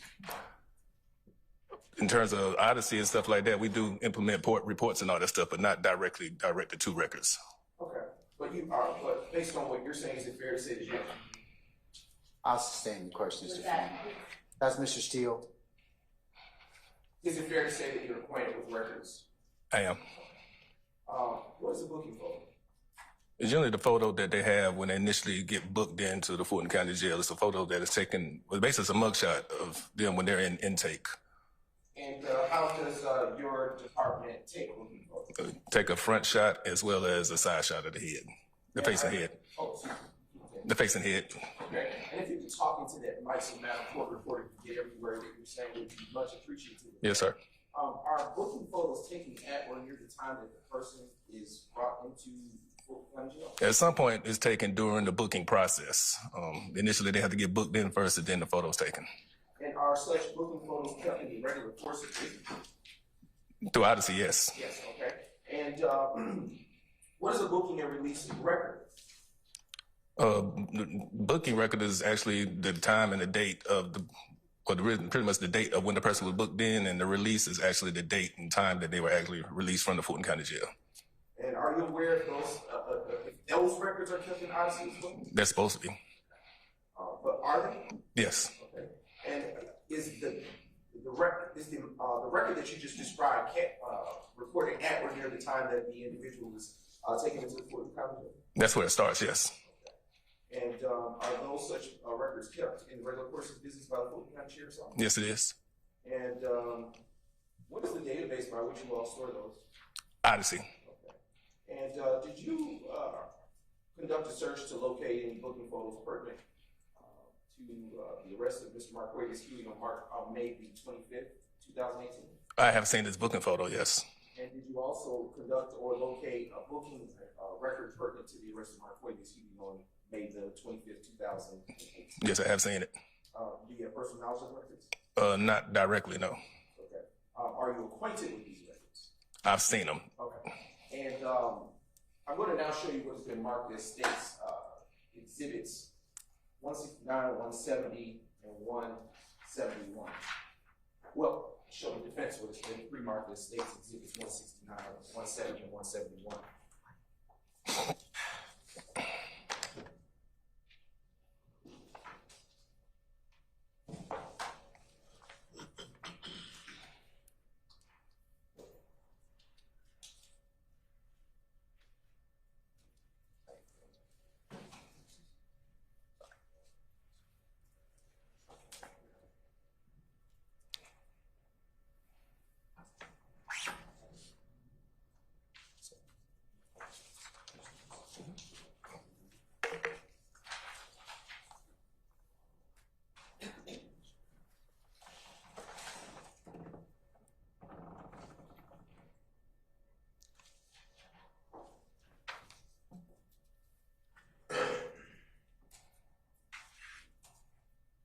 Your Honor, may I approach the witness with states 169 and 170, Mike?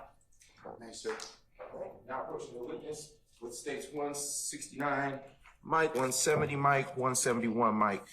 Starting with 169, Mike. Captain Page, what have I just handed you? This right here is the mugshot that was taken at some point during that booking process. The front view. What booking process are you speaking? When you booked into the Fulton County Jail. Okay. Are you familiar with the date? With the date of it? Yes. Okay. I'm not familiar right off gate unless I look at the Odyssey page. How do you know that that is the photo associated with the booking process? Because that's generally what the photos look like. It's a front view like this, and it's a side view. And is that photo that I've handed you in states 169 the same or substantially the same as it was when you last reviewed? That's the one. That's the same photo I've seen, yes. Okay. Your Honor, the state now moves 169 into Mike into evidence. Any objection to states 169? Request proper.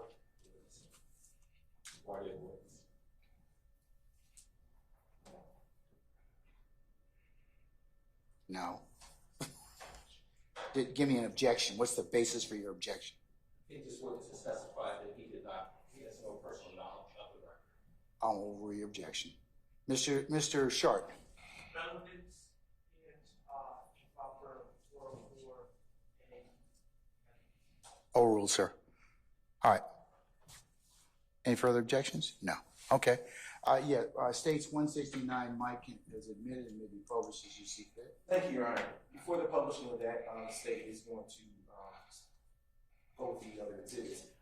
Captain Page, can you describe what is states 171, Mike?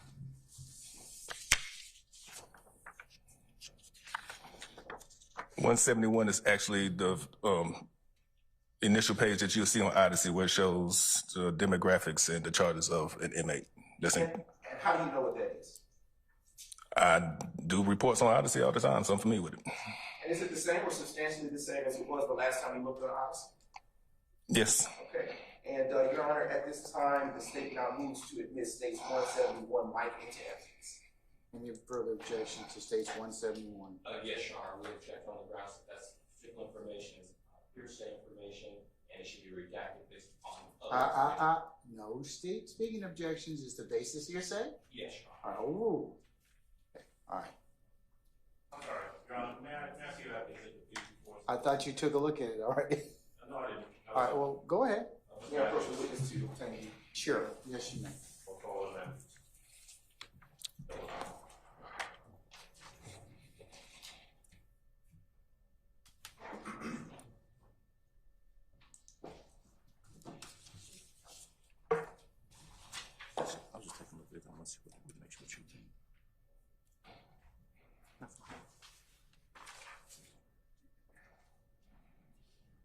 Thank you, Judge. Feel free to. Yes, Your Honor. May I approach? Yes.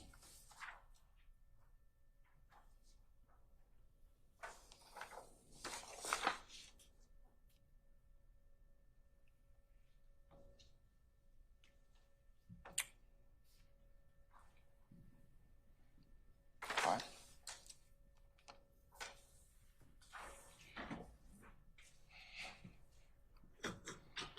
Your Honor, at this time, the state seeks to admit States 1671 Mike. All right. Any further objection? No objection, Your Honor. All right, states Other one. than previous to that. Okay, other than what's been noted already, I'm going to admit it over objection. Stage 171, Mike may be published as you see. Thank you.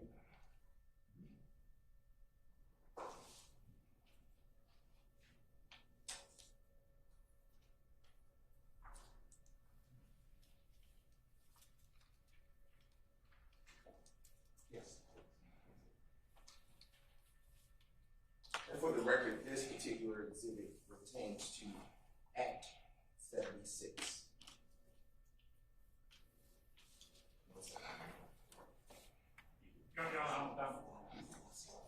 I'm going to object, and Basis. that statement is stricken based on the court's previous rule. So what's the base for your objection? Testifying the court's previously ruled in regards to that. All right, I'm going to sustain the objection. Okay, all right. All right. Using the screen that is behind you, Captain Page, and you can also utilize this pointer, it should help. Can you tell us to whom this record pertains to? Which exhibit are you talking about, sir? States 171 Mike. Okay. Marquavius Huey. Okay, and do you see Marquavius Huey anywhere on that exhibit? This is his photo right here. Okay, and can you tell the jury what is the arrest date associated with this record? May 25th, 2018 at 8:01 p.m.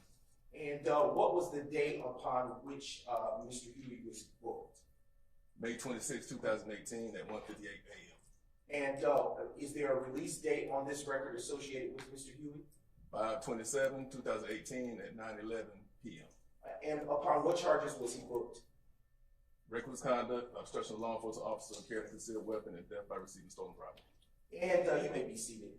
And can you tell the jury what's the difference between a arrest date and a booking? The arrest date is generally the date that he was taken into custody by whatever agency arrested him, which would be APD. And sometimes they may very well be taken to a precinct for investigation, but the booking time is actually when they actually came into the Fulton County Jail. They were actually booked into our facility as an inmate. Okay. And can you tell the jury who the arresting officer was for this particular booking? Officer R. Henry with Atlanta Police Department. State is now going to transition to what's already been admitted into evidence as States 169 Mike and published.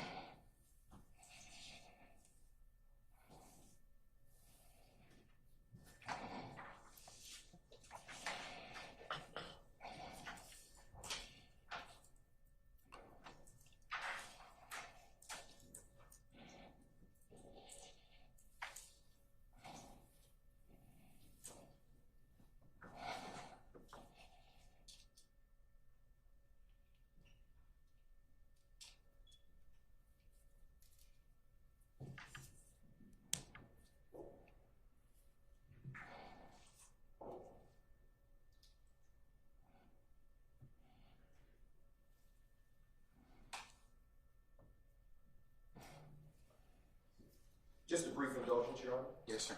Technologies.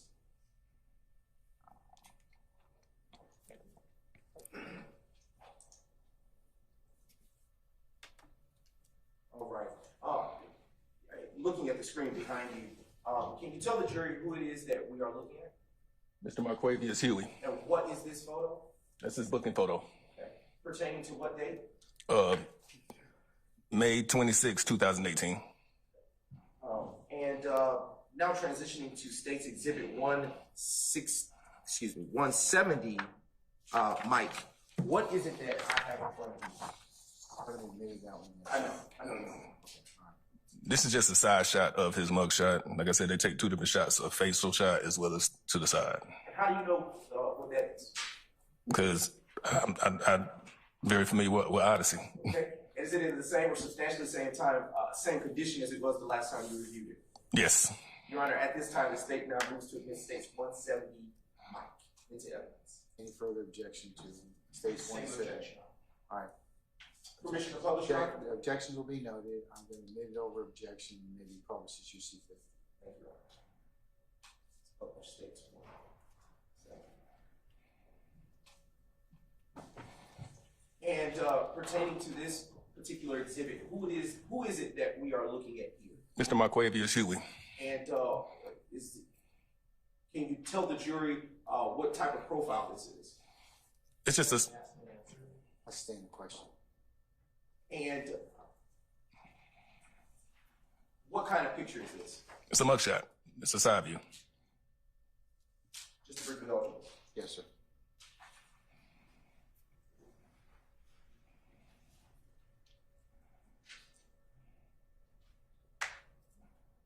All right.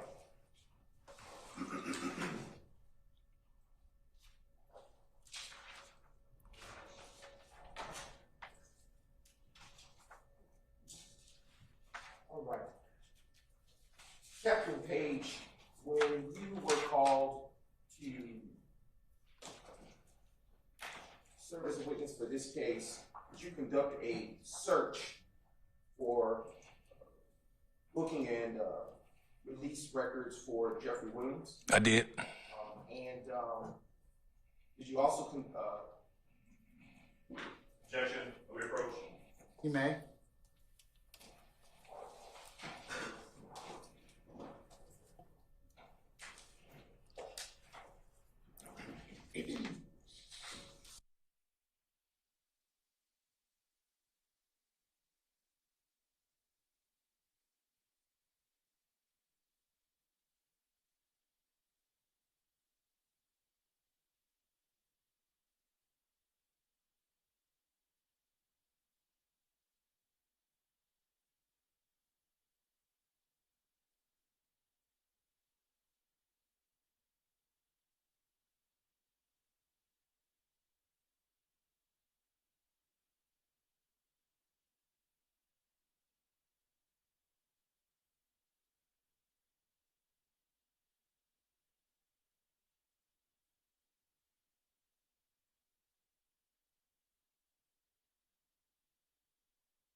showing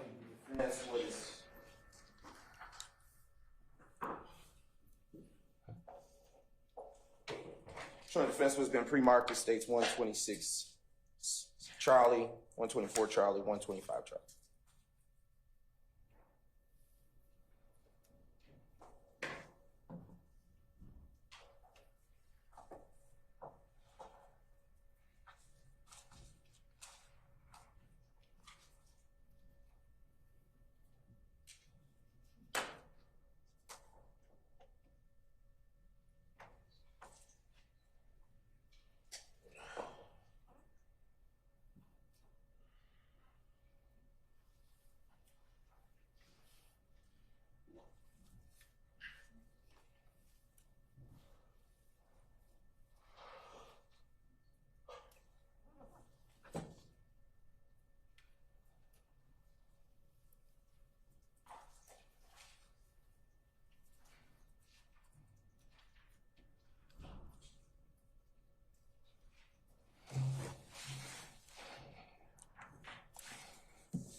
Judge, can we step up?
approaching the witness with State's Exhibit 126. Charlie, Captain Page, what have I just handed you? This is the booking page for Mr. Jeffery Williams. And how do you know what it is? I'm very familiar with Odyssey. And is it in the same or substantially same condition as it was when you last reviewed Odyssey for this particular? This is actually my first time seeing this right here today. Is that record that you're looking at substantially the same or substantially the same as it is with all other records that are maintained by the Fulton County Sheriff's Office? Yes, it is. That is correct. You gotta object, the improper foundation and to speculation that you've never seen it before. I'm going to sustain that objection. You can rephrase, sir. Okay. As to this particular document, is it the same or substantially the same as all other records maintained by Fulton County Sheriff's Office? Yes, it is. Same objection? Overruled, sir. Overruled. Okay. Your Honor, at this time, the state moves to admit States 126 Charlie. All right. Any further objection, Mr. Adams, other than what was noted? No, sir, same objection. Okay, your objection is noted. It will be continuing. I'm going to admit it over your objection. 126 may be published as you see fit. Permission for? Yes, you may publish it.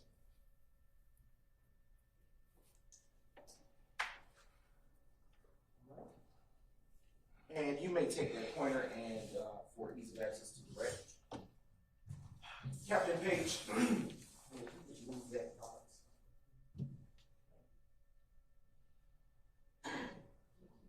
Okay, no problem. Captain Page, can you tell the jury to whom this record pertains to? Mr. Jeffery Williams. And can you tell the jury? And can you tell the jury? And we're going to move the exhibit over to the right. So, can you tell the jury what was the arrest date associated with this particular record? The arrest date is September 9th, 2013. At what time? 10:44 a.m. And what is the actual booking date associated with this record? Same date, September 9th, 2013. And what is the time associated with the booking? 12:04 p.m. And what is the date and time associated with the release? September 10th, 2013 at 4:53 a.m. All right. And if you need to, just. And what is the officer's name associated with the arrest? Officer Michael Bonheim, I guess that's how you pronounce it. The Atlanta Police Department. What agency is he associated with? Atlanta Police Department. And upon what charges was Mr. Williams booked in on this particular record? You should. Theft by receiving stolen, I don't know the vehicle or property or anything like that. Possession of controlled substance, improper turn, driving without a valid license, and failure to obey signs. All right. You may reclaim your seat.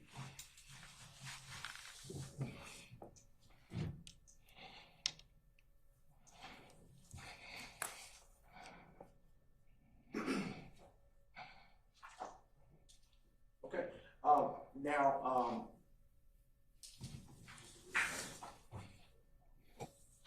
I am now approaching you with States 125 Charlie, 124 Charlie. Starting with 124 Charlie.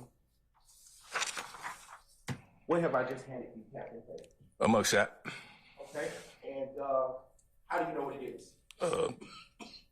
That's photos that come along with when doing the booking process. Okay, and to whom does that mugshot pertain to? Jeffery Williams. And is that mugshot in the same or substantially same condition as it was on Odyssey? Yes. And do you, at this time, Your Honor, the state now moves to admit States 124 Charlie.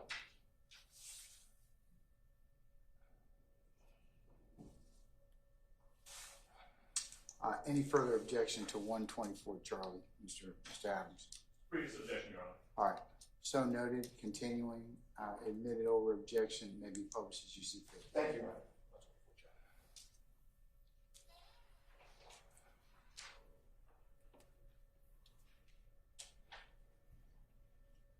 Okay, excuse me. To whom does this, who is pictured in this particular exhibit? Mr. Jeffery Williams.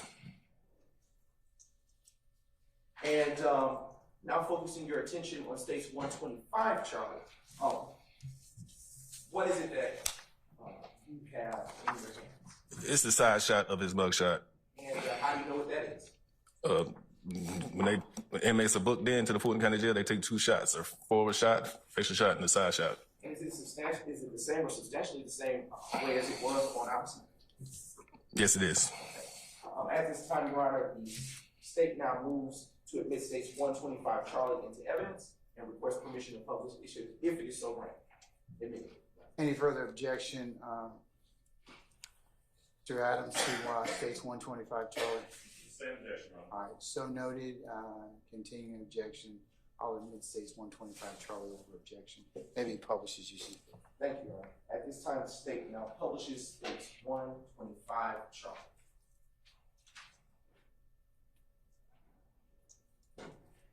What are we looking at, Captain Page? It's the side shot of his mugshot. I told you it comes in 2 different shots: a facial shot as well as a side shot. And how is? Can you describe the hair in this photo? Appears to be dreads with blonde dreads in it as well. About where does the hair fall on his person? Roughly at his shoulder. And who is in this photo? Mr. Jeffery Williams. No further questions. All right, Cross. Yes, sir.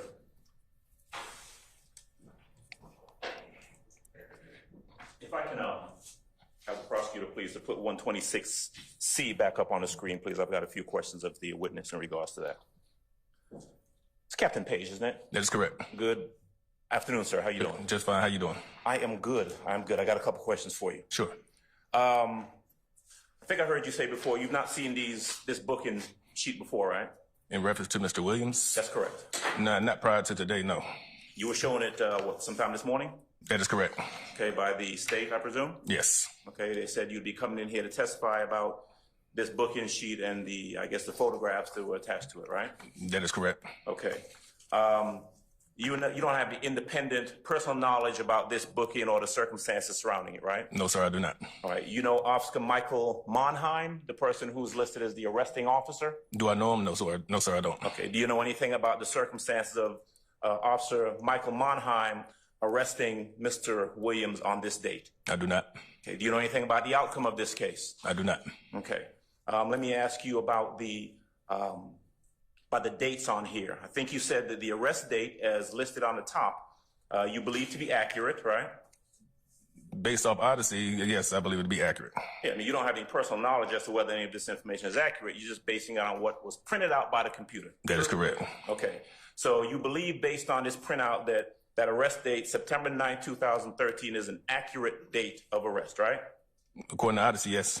You believe that the release date of September the 10th of 2013 is an accurate date, correct? According to Odyssey, that is correct. What else on this sheet is there anything on here that's inaccurate? I do not know. This was back in 2013. And let's see, it has the date of birth as 8/16/1991. Is that about right? That's what I see, yes. Okay, that would make him 22 as opposed to 32, right? If my math serves me correctly, yes. Right, so the information, at least the date of birth, it looks like somebody put that information in incorrectly. It's wrong, right? I do not know. Okay. I mean, doing your math. I mean, I don't know if that's his official birthday or not, so I can't say. Okay, but if that's his official birthday, then that age is wrong, right? I guess so. Okay. I don't know. What else is wrong on this sheet? Anything else that you know? I do not know. Objection. Seems facts not evidence. Okay. Let's see. So you know or you can tell from this document that it looks like Mr. Williams was arrested on the 9th, released on the 10th. You know that from the document, true? That is what I see. You know what he was doing on the 11th? I have the slightest idea. Do you know whether he was arrested on the 15th? Objection calls for speculation, Your Honor. If he knows. I stand the objection. I don't know anything about his arrest records. Okay. Do you have any personal knowledge to indicate that he was arrested anywhere between September the 10th and let's say September the 30th of 2013? Anything to indicate that or that you know about? Not in front of me, no. Okay. All right. So I want to ask you about the photograph. You know what a lace front is?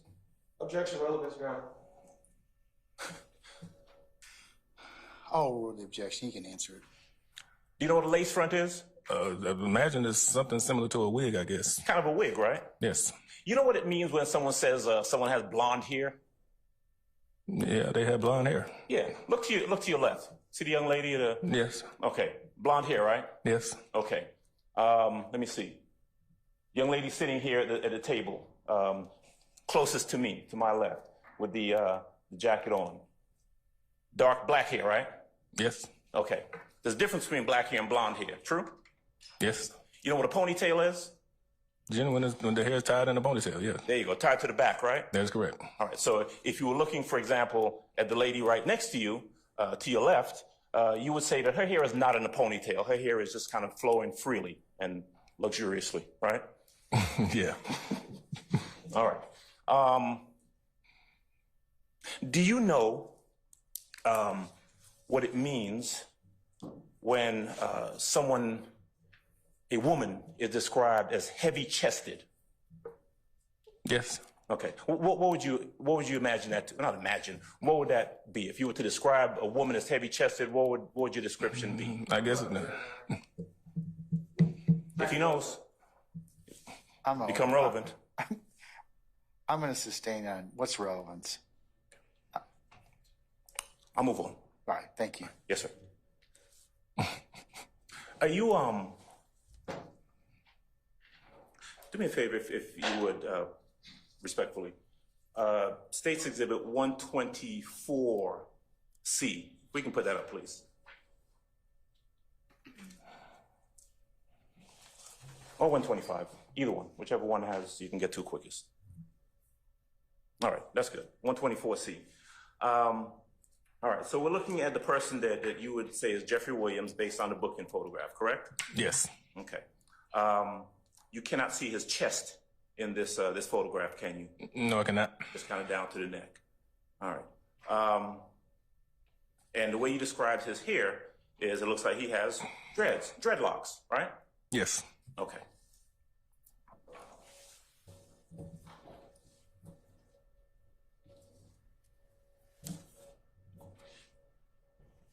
All right. Give me 1 second, please. Yes, sir.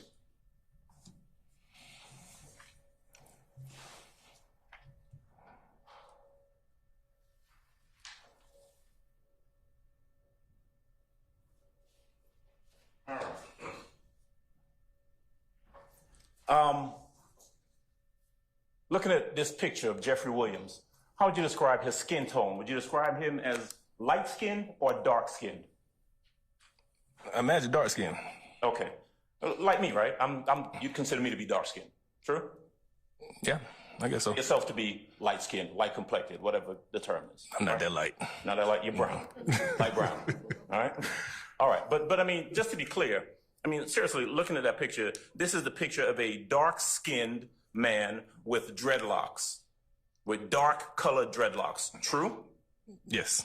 All right. It was Captain, right? That is correct. That's all I got. Thank you, sir. Anything further? Yes, Sean.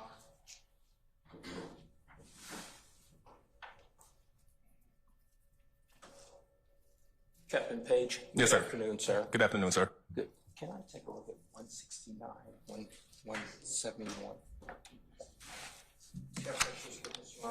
You may.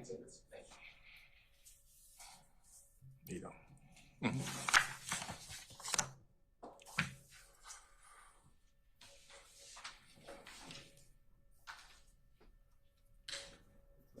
Can you put 170?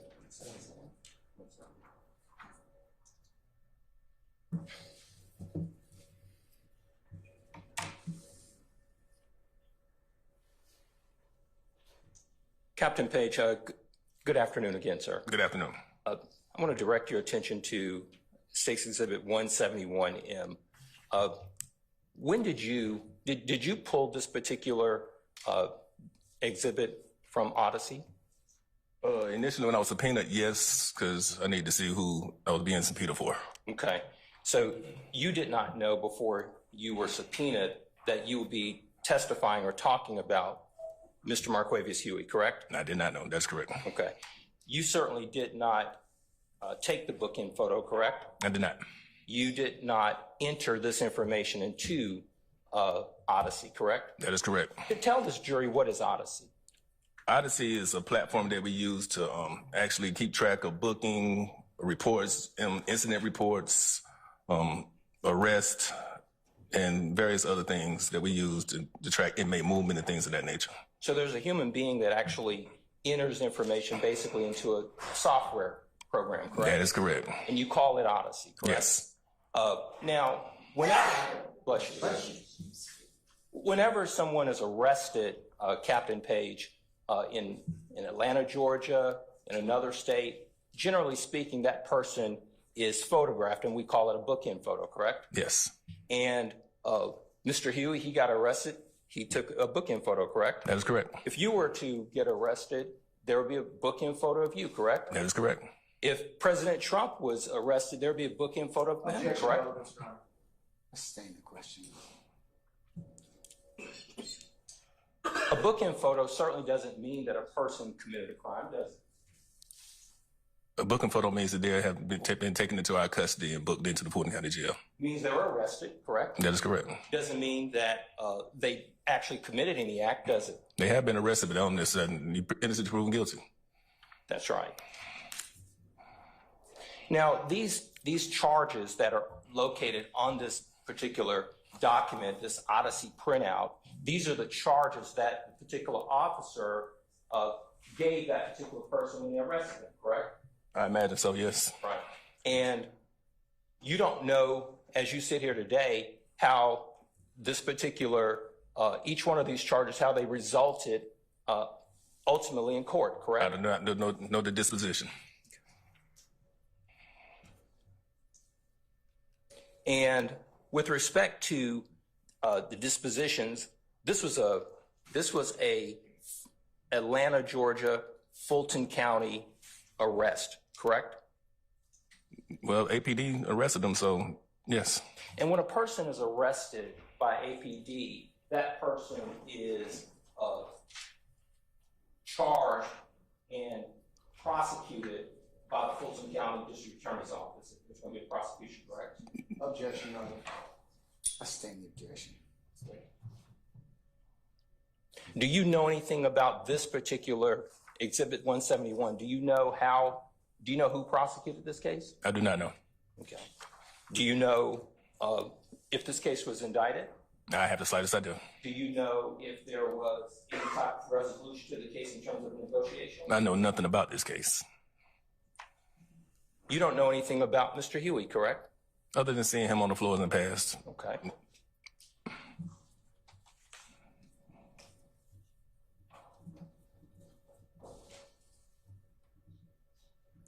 Have you ever had a conversation with him? I cannot recall.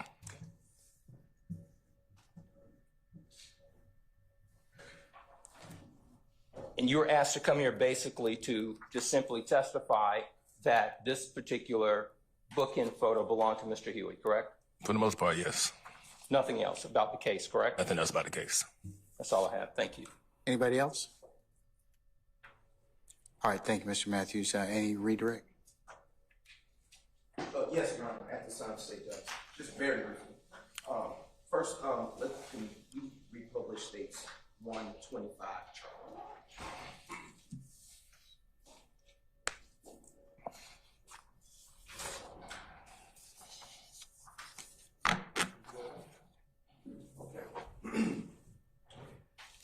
That's perfectly good. Can you describe for the jury what color are the ends of the dreads that you see in this picture? It appears to be a blondish color. And on cross, you were asked a couple of questions by defense counsel for Mr. Williams, and I want to ask you a little bit about Odyssey. Does Odyssey update the birth, the age of the individual as time passes? That right there, I do not know. I ask you a different question. For a person born on August 16, 1991, would that person, if living, be 32 years old today? It'd be in 2024. They'd be roughly going on 33. 33. Okay, all right. And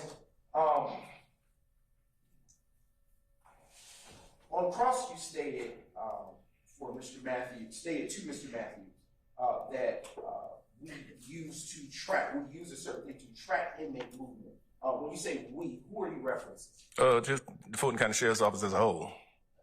And when you say on cross, you indicated that you know nothing about this case. What did you mean by that? In terms of the outcome of the case, the disposition, if he was placed on probation, I know nothing about that part though. In your particular capacity, is that something that you would be concerned with? No. No further questions, gentlemen. Your Honor. Anything further, Mr. Adams or Mr. Matthews? Nothing on behalf of Mr. Williams, sir. Nothing on behalf of Mr. Healy, Your Honor. All right. May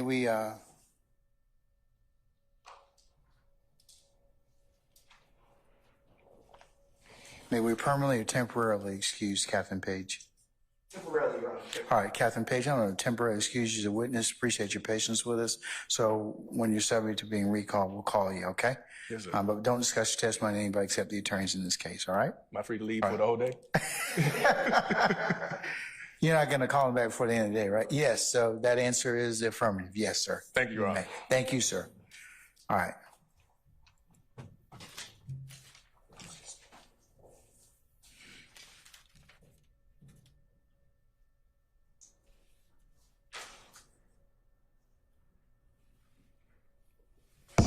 All right, ladies and gentlemen, it's about 12:40. How about we take lunch and come back at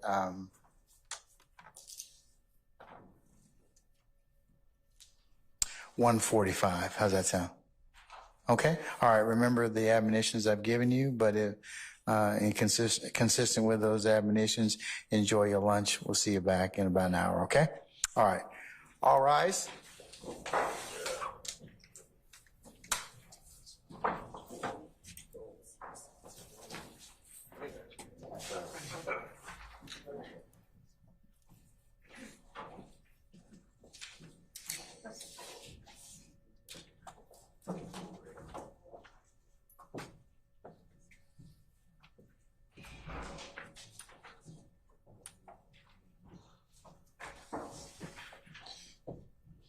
All right, ladies and gentlemen, please be seated. Our jury has left us. We're in recess until 1:45. We'll talk then, okay? All right, we're in recess.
Okay, all right. The disrespect that you received, Mr. Botts, is just unimaginable. Okay, all right. Just want to make sure we got that covered. Okay. All right. Sergeant Ingram, all our jurors here? Yes, sir. Okay. All right. All right, summon our jurors, please, sir.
Malik Robertson L.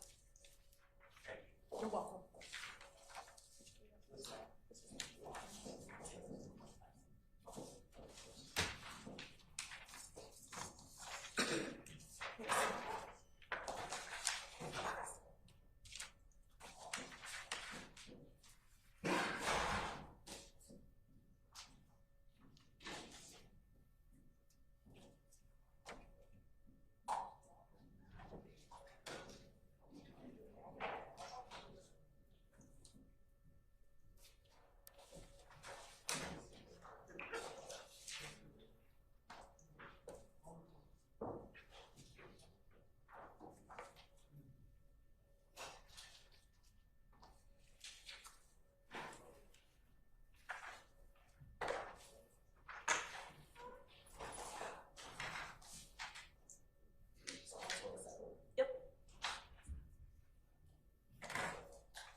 All right, ladies and gentlemen, please be seated.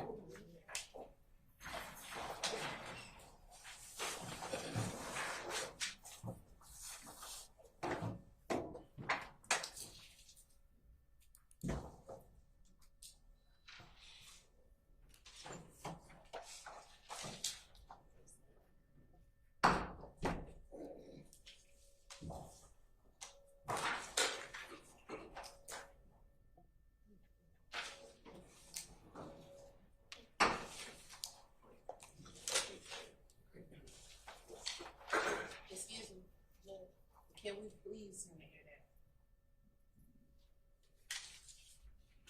You don't have a jacket? Because in order for me to, I'll go ahead, I'll mention this, I mentioned this earlier. I have a hard time varying the temperature, so it's easier if you go ahead and bring a jacket you can kind of just put on. Because if I call them, here's what's going to happen. He's probably going to get too hot. So, and I'll give you another secret with you. if it's colder in here, people tend to pay more attention and they don't fall asleep. So, but I'll see what I can do to vary the temperature. But thank you, Sergeant Ingram. But in the future, just bring a jacket. Put your jacket on or the like. Okay. All right. But I'll make a phone call, see what I can do for you. Okay. State, you ready with the next witness? Yes, Your Honor. Okay. Who you calling now, madam? State called Detective Malik Roberson L.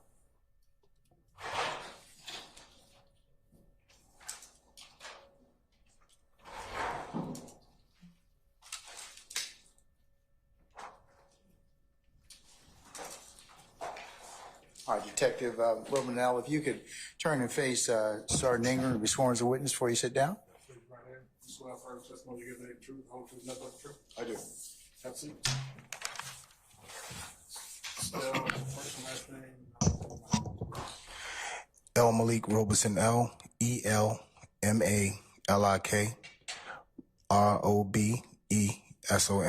-EL. And Detective Roberson L, where are you employed? City of Atlanta Police Department. And how long have you been with the City of Atlanta Police Department? Over 16 years. And what is your current assignment? I worked the fraud unit. And how long have you been assigned to the fraud unit? A little over 2 years. Prior to being assigned to the fraud unit, tell the jury a little bit about your matriculation through the Atlanta Police Department. Yes, I did a couple years on patrol in Zone 3.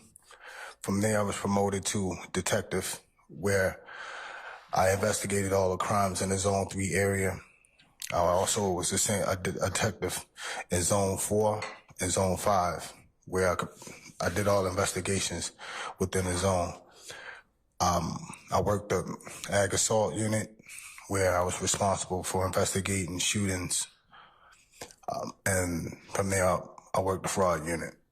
And what years were you assigned as an officer? First as an officer in Zone 3, and then when did you transition to a detective in Zone 3? Okay.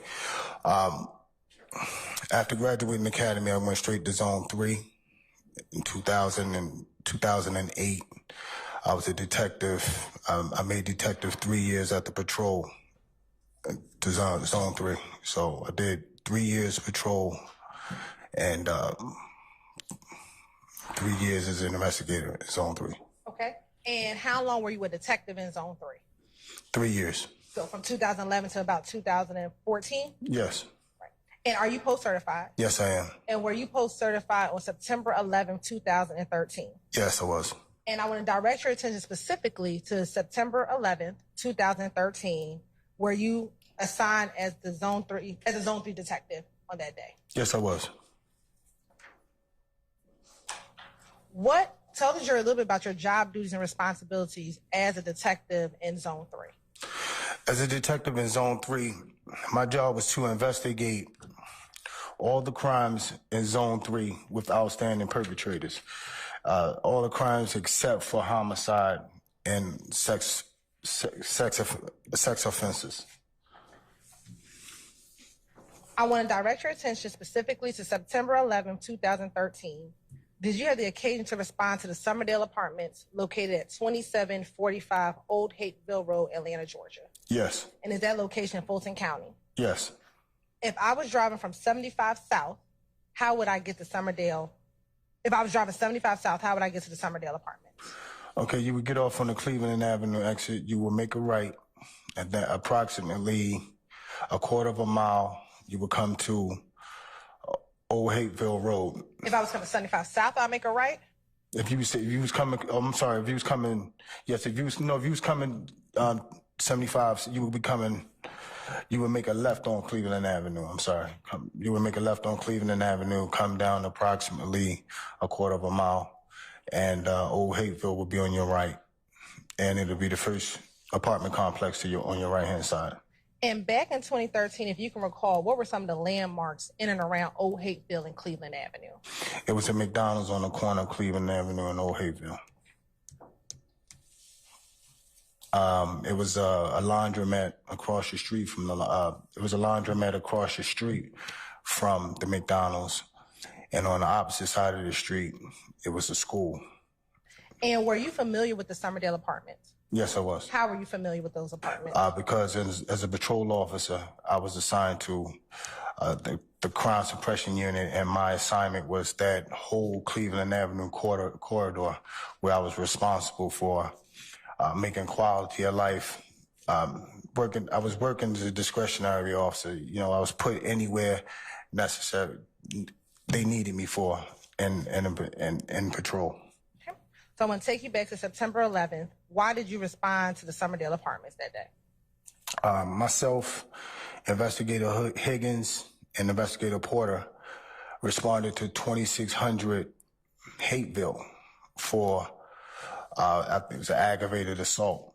And prior to us responding to that call, I had ran into a suspect. I ran into a guy that I was familiar with in that area, from patrolling that area. I just had a little small conversation with them.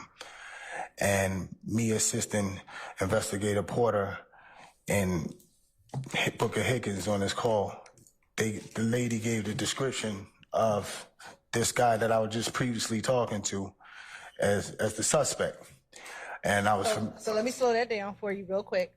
So earlier, before you responded to Summerdale apartments, you had saw another individual. Where did you see that person at? At the gas station. It was a BP on the corner of Cleveland Avenue and Hateville.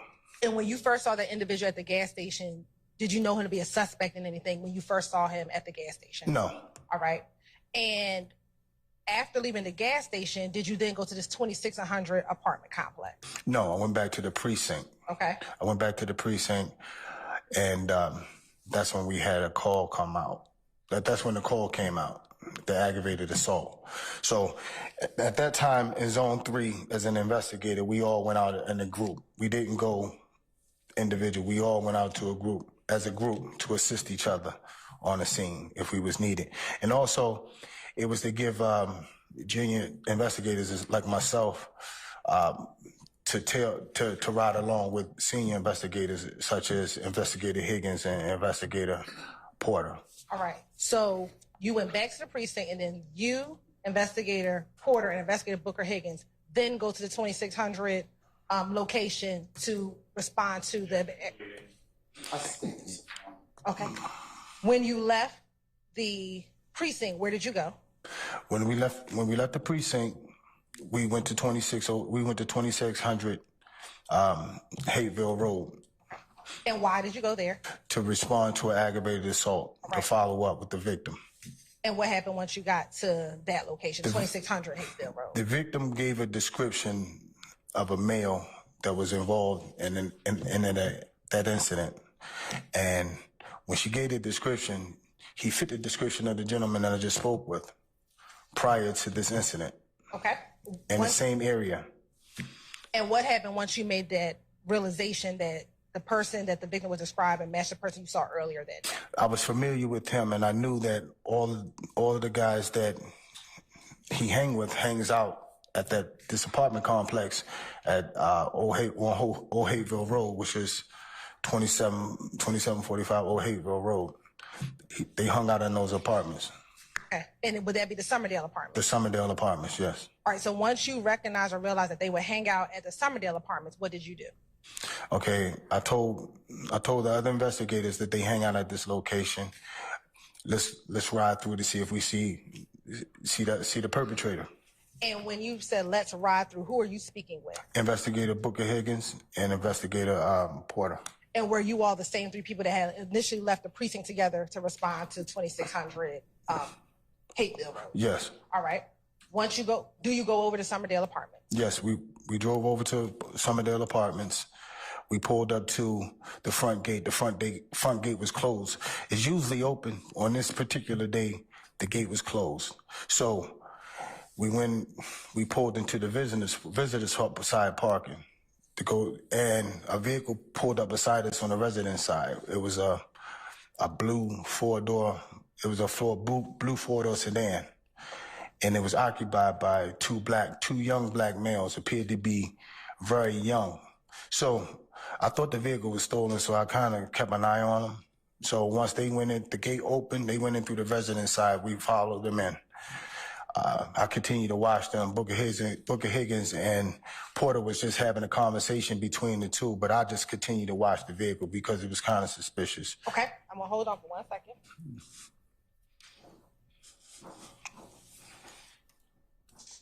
You're on permission to approach? As long as you're showing that document to the defense counsel. We sent this to the defense counsel, but I'm gonna show what we've already sent to the defense counsel, States Exhibit 1C through 6C. I'm gonna take a moment, flip through those, and some of you recognize this is the 1C through 6C. Say it again, ma'am, I didn't hear you. Flip through, tell me if you recognize what's contained in States Exhibit 1C through 6C. Charlie, 1C Charlie through 6 Charlie.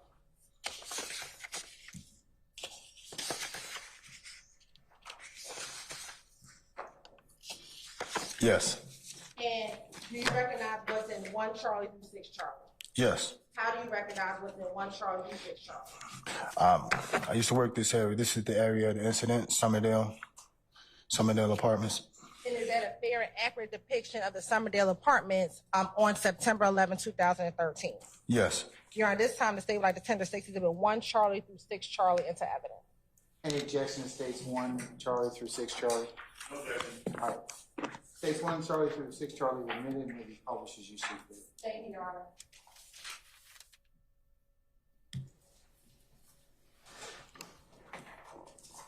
So before we go into 1 Charlie, are all three of you all, you, Booker, Higgins, and Porter, in the same vehicle? Yes. If you can tell the jury, where was everyone seated at in the vehicle? I was sitting on the front passenger side. AC Booker Higgins was sitting behind me in the back seat, and Investigator Porter was driving. Okay. Now, looking at States Exhibit 1C, what are we looking at States Exhibit 1C? The entrance. All right. Now, looking at States Exhibit 2C. Looking at States Exhibit 2C, can you see the area where the gate is that you were just referencing that you all went through? Yes. If yes. you could take a moment and stand up, and there's a stick on top of the, if you can point to the gate area in which you were just describing. Yes, this is the gate area right here. All right. This is the entrance. And to the left, does it appear that the gate is open? Yes. All right. Was that the entrance into the apartment or the exit out of the apartment? This is the exit. All right. And where would the entrance be? Right here. All right. Thank you so much. Looking at States Exhibit 3C. Is that going into the apartment complex? Yes. All right. And 4C? That's the vehicle that the gentleman was in beside us. Okay, you described it as blue earlier. Are you sure this is the vehicle with it being gray? Grayish, bluish. I'm sorry, I'm wrong. I couldn't tell the difference. Okay, but that appears to be the car. Yes. All right. And looking at 5C, is that also inside of the complex? Yes. And looking at 6C, is that also inside the complex? Yes. All right, thank you so much. Now, were you all in uniform when you were? I was the only one in uniform at that time. Was it uncommon for Investigator Porter, Investigator Booker Higgins not to be in uniform? No. Why is that? Because this is actually a plain clothes capacity. Sometimes we may wear uniforms if we might have some extra work to do, or they miss. Like if we had side work to do afterwards, or it's just we could wear it as another option. So in your investigator capacity, it was a plain clothes capacity. Yes. All right. And you said if you may have side jobs, do you mean like extra jobs? Yes. All right.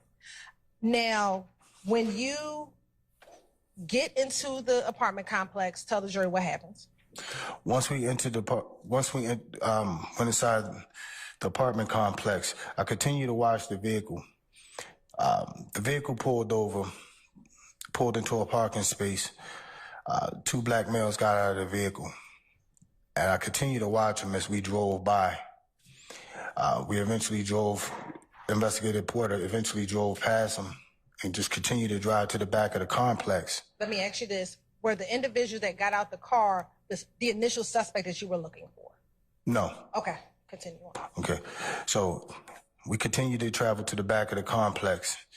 Before we could get all the way to the back of the complex to go around, we heard gunshots. We heard a series of gunshots. I said, those are gunshots. They thought they were fireworks, but I said, no, those are gunshots because it sounded like a series of shots. I said, Porter, turn around. So when she turned back around, we started heading back. I saw a gentleman with a red shirt running behind another male shooting.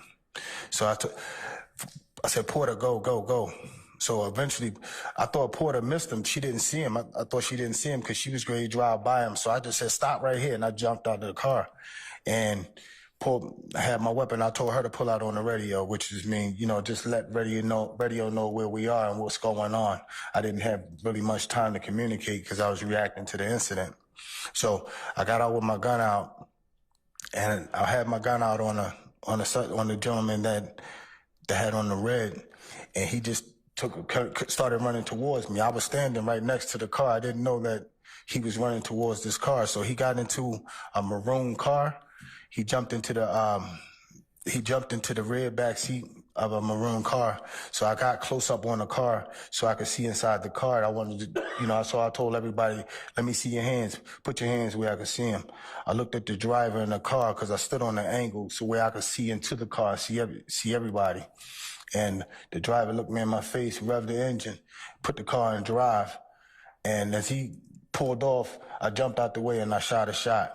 And he hit he hit investigators Porter's. He hit the car with the two investigators in it because they never got out of the vehicle. So he hit them, and I fired another shot after that. At this time he's being reckless. The whole incident, they was being reckless. My life was in jeopardy. My partner's lives was in jeopardy, and so was everybody else's lives around us. So the vehicle just sped off at a high rate of speed out of the apartment complex. He smashed the front gate, and once he smashed the front gate, he went up in the yard, right directly across the street from the apartment complex. And from that point on, he went out of my sight of view. I think he went off the side. He went off the side of the embankment. Investigator Porter and AC went off behind him, followed behind him. I was standing there, and I called for assistance, and that was the end of the incident from my perspective. Okay, so we're going to sit down pretty fast. So we're I'm sorry. It's okay. So we're going to slow down a little bit. Let me ask you this. What kind of vehicle were you, Investigator Porter, Investigator Bookers in? In a Taurus, Ford Taurus. All right, and was that the APD issued or City of Atlanta issued vehicle? Yes, it was a detective car at the time. You may now. I'm showing what I've already given to defense counsel. I'm so sorry.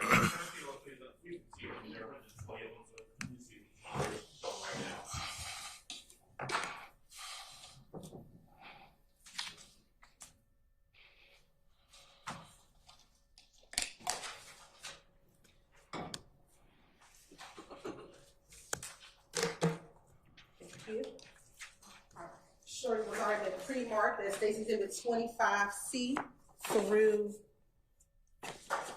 30C. Please take a look at 25C through 30C. Tell me if you recognize 25C through 30C.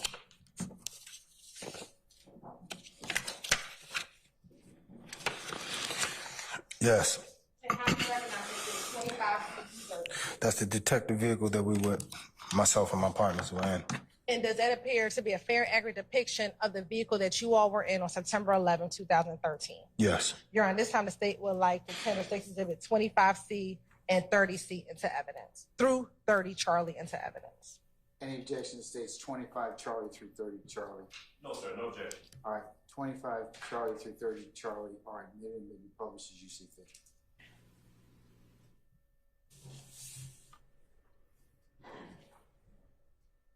First, looking at 25C, first, is that the apartment complex? Yes. No. No. Is it yes or no? Sorry. I can't tell. No. But is that the vehicle that you all were in? Yes. All right. And you said that you were in the front passenger seat? Yes. And Porter was the driver?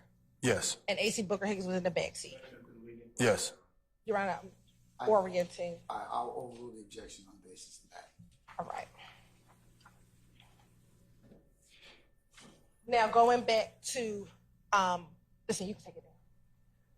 Going back to the apartment complex, did you testify that when you first drove in, that you drove towards the back of the apartment complex? Yes. All right. And once you got to the back of the apartment complex, if you can tell or if you can remember, how long were you driving before you heard the shots fired?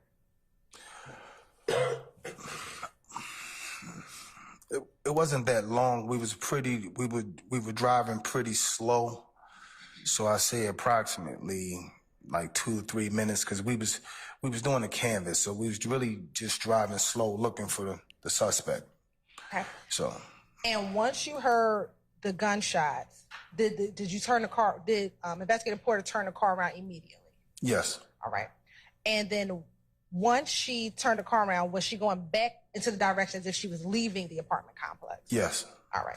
And once she turned around, what happened? Once she turned around, she was driving as if she was ready to leave the apartment complex. Like, cause I was assuming she didn't see the incident, cause she was like she was going to head out the apartment complex. And that's when I told her to stop right here, and I just jumped out. When you said you saw the person shooting, was that before you turned the car around or once y'all turned the car around?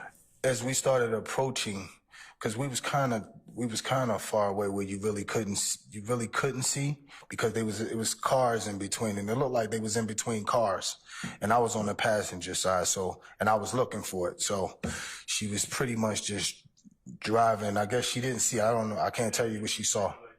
Right. I can't tell you what she saw. I'm going to tell you what I saw. Okay, I'm sorry. I stand the objection. Yes. So don't tell me what she saw. Just tell me what happened. So she drove by the vehicle. Yes, she drove by the vehicle, yes. When you said you saw a person in a red shirt shooting, how far were you when you saw that person shooting? Say approximately 10, 15 feet. Were you in the car when you first saw him shooting, or did you see him shooting once you got outside of the vehicle? I saw him shooting, running away from the vehicle, shooting with my back turned. I didn't actually see the gun in his hand. I heard the gunshots and I saw him because his back was towards me. But as I got closer to me, I saw the gun in his hand, and that's when I jumped out. Okay. And once you jumped out, what happened? Then I had my weapon on him, and I'm telling him to drop the weapon. I'm telling him to drop the weapon, but he didn't comply. He just continued to run towards the car. All right. And when you get out and you're telling him to drop the weapon, the car that he runs to, how far are you from that car? To be honest, I wasn't sure how far it was. It was behind me. I was focused on the threat at the time. I got kind of tunnel vision at that time. Okay. Did you see that individual get into the car? Yes. Once he got into the car, what did you do? I ran up on the car. All right. And when you say you ran up on the car, where were you? I positioned myself on the corner. That way I could see all angles of the car. On a corner where I'm in towards the right front light. And was this car pulled in or was it backed in? It was backed in. All right. So when you go up to the car, are you now facing the driver? No, I was facing the passenger and the driver. The driver, I could see both of them clearly. All right. And when you saw the passenger and the driver, what did you see?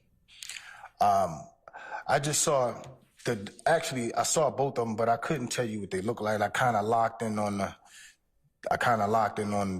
driver because I wanted to make sure he saw me. I was showing eye contact with him.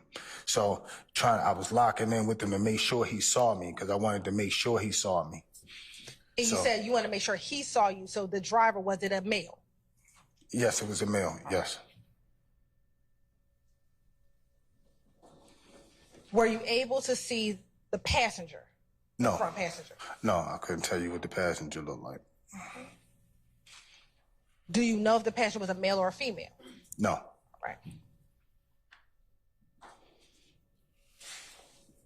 Were you able to see if there was anyone else in the car besides the person in the red shirt that got into the vehicle? Yes. Was there anyone else in the car? Yes. It was I only saw 3 people in the car. I only saw 3 people in the car, yes. If that's what you're asking, I'm Yes. Yeah. So you saw the driver? You shook your head. Yes. You saw the person in the red shirt that got into the car. Yes. And who was the third person that you saw in the car? I don't know who the third person was. Where were they seated in the car? They were sitting in the passenger seat. So you saw that there was a body in the passenger seat, but you can't tell if it was a male or a female. Correct. All right.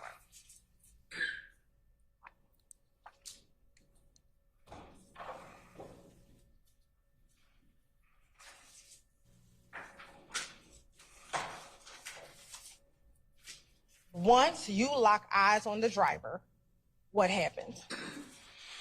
I looked the driver in his eyes. To see if he was to see if he saw me, and to see if he was gonna follow my instructions. But he looked at me and put the car in park. Put the car in drive, as if I wasn't standing there. And once he put the car in drive, what happens next? Then I fired a shot. When you fired the shot, what happens next? I moved out the way, and then he hit the police. He hit the tourist. And when he hit the tourist, he knocked the tourist out the way a little bit and proceeded going straight. Do you recall what side of the Taurus he hit? I'm looking at the photos. He hit it on the right hand side, but I couldn't tell you, to be honest. Like when it initially happened, I couldn't tell you what angle he hit it. But you know he hit the vehicle. Yes, I just know he hit it. Yes. Once he hit the vehicle, what happens next? He proceeded at a high rate of speed through the parking lot towards the front gate, and he just hit the gate was closed, and he just smashed the gate, went through it.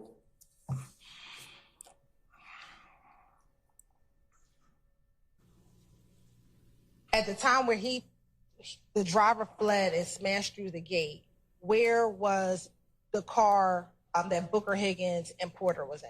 Where were they? Driving behind him. And did you see when did their car leave the complex? Yes. And did you see when their car left the complex? No, I didn't see where they went. No. Okay. But you saw them leave? Yes. Once both cars left the complex, what did you do? I got on the radio and called for help. And I stood there, and then I walked to the end of the apartment complex looking for Booker, Higgins, and Porter. And at this point, when Booker, Higgins, and Porter left, were you the only law enforcement officer left in the complex? Yes.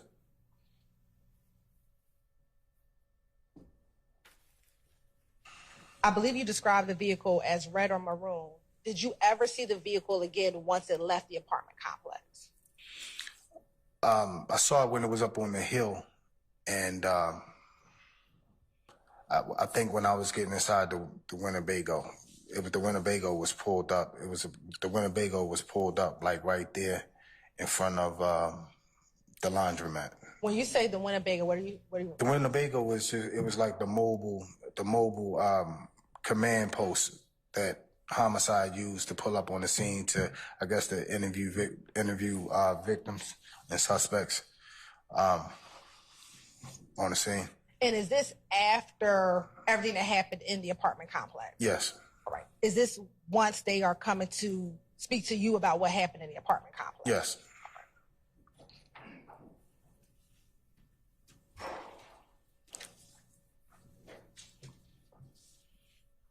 I'm going to show you what our Central Defense Counsel has stated in 7C through 15C and 24C.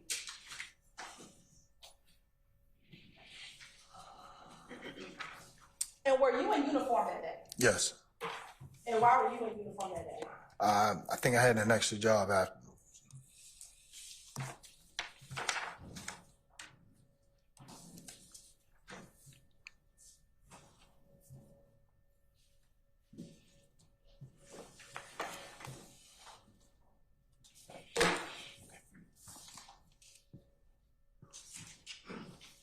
I'm going to show you what's been marked as Exhibit 7C through 15C and 24C. Tell me if you recognize. You look through and tell me if you recognize what it is.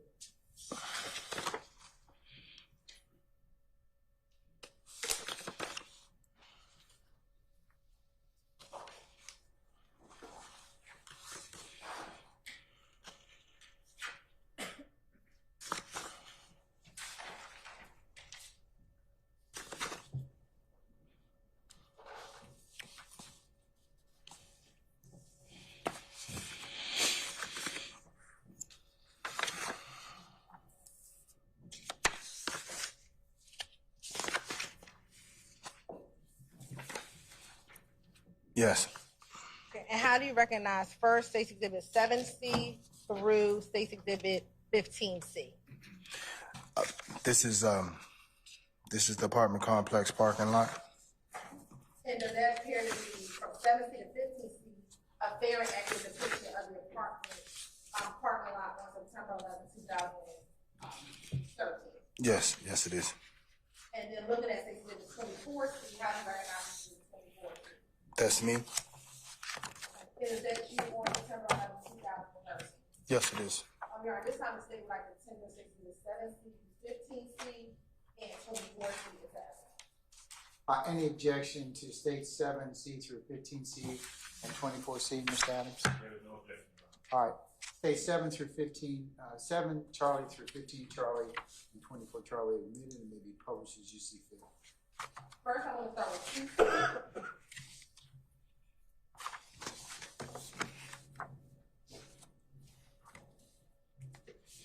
And I want to kind of just flip through, looking at 2C going into 3C.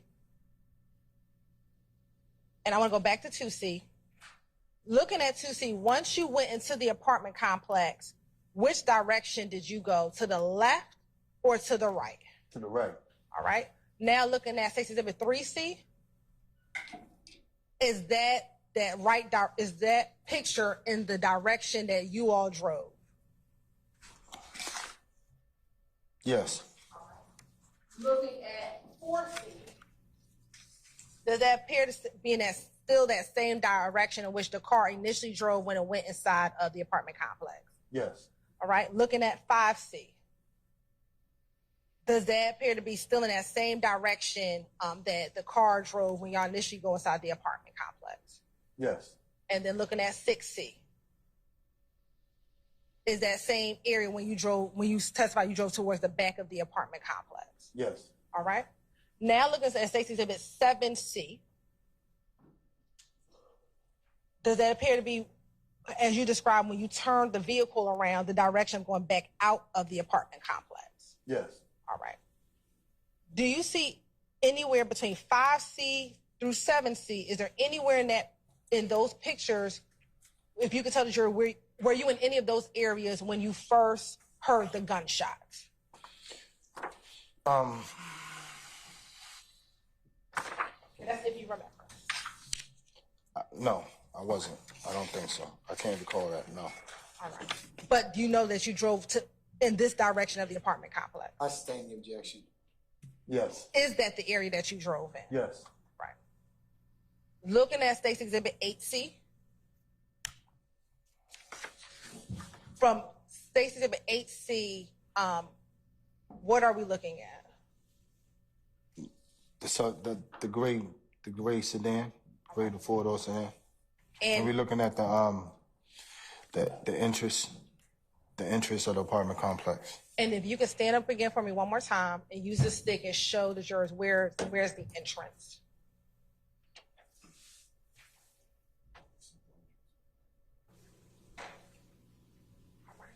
And is that the direction that both the red car and the car with Booker Higgins drove out of after the shots were fired?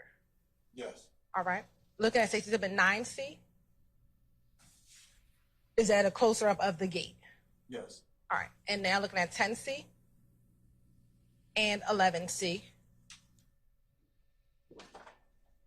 If you can tell the jurors or show the jurors the gate in which you saw the red car flee through.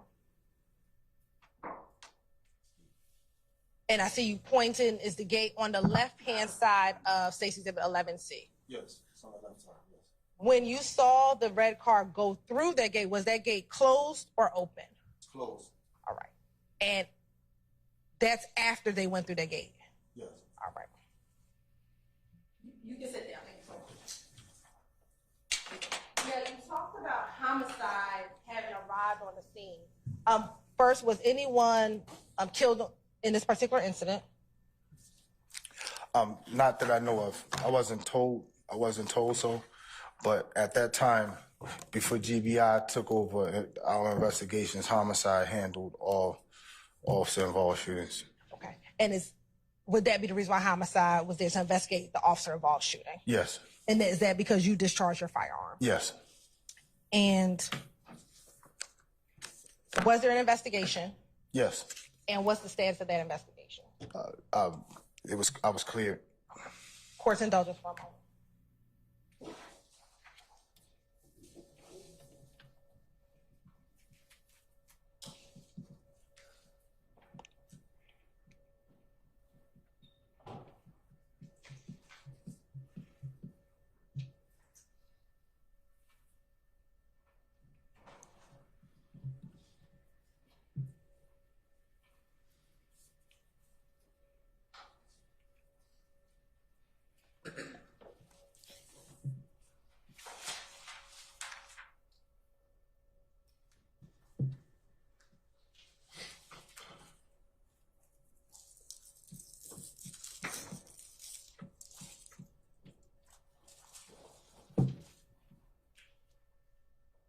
The individual that you saw shooting in the red shirt, was that the individual that you were initially coming over to the apartment complex to look for?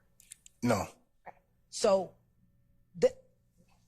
what you ended up engaging in was separate from your original reason of actually going over to the apartment complex? Yes. All right.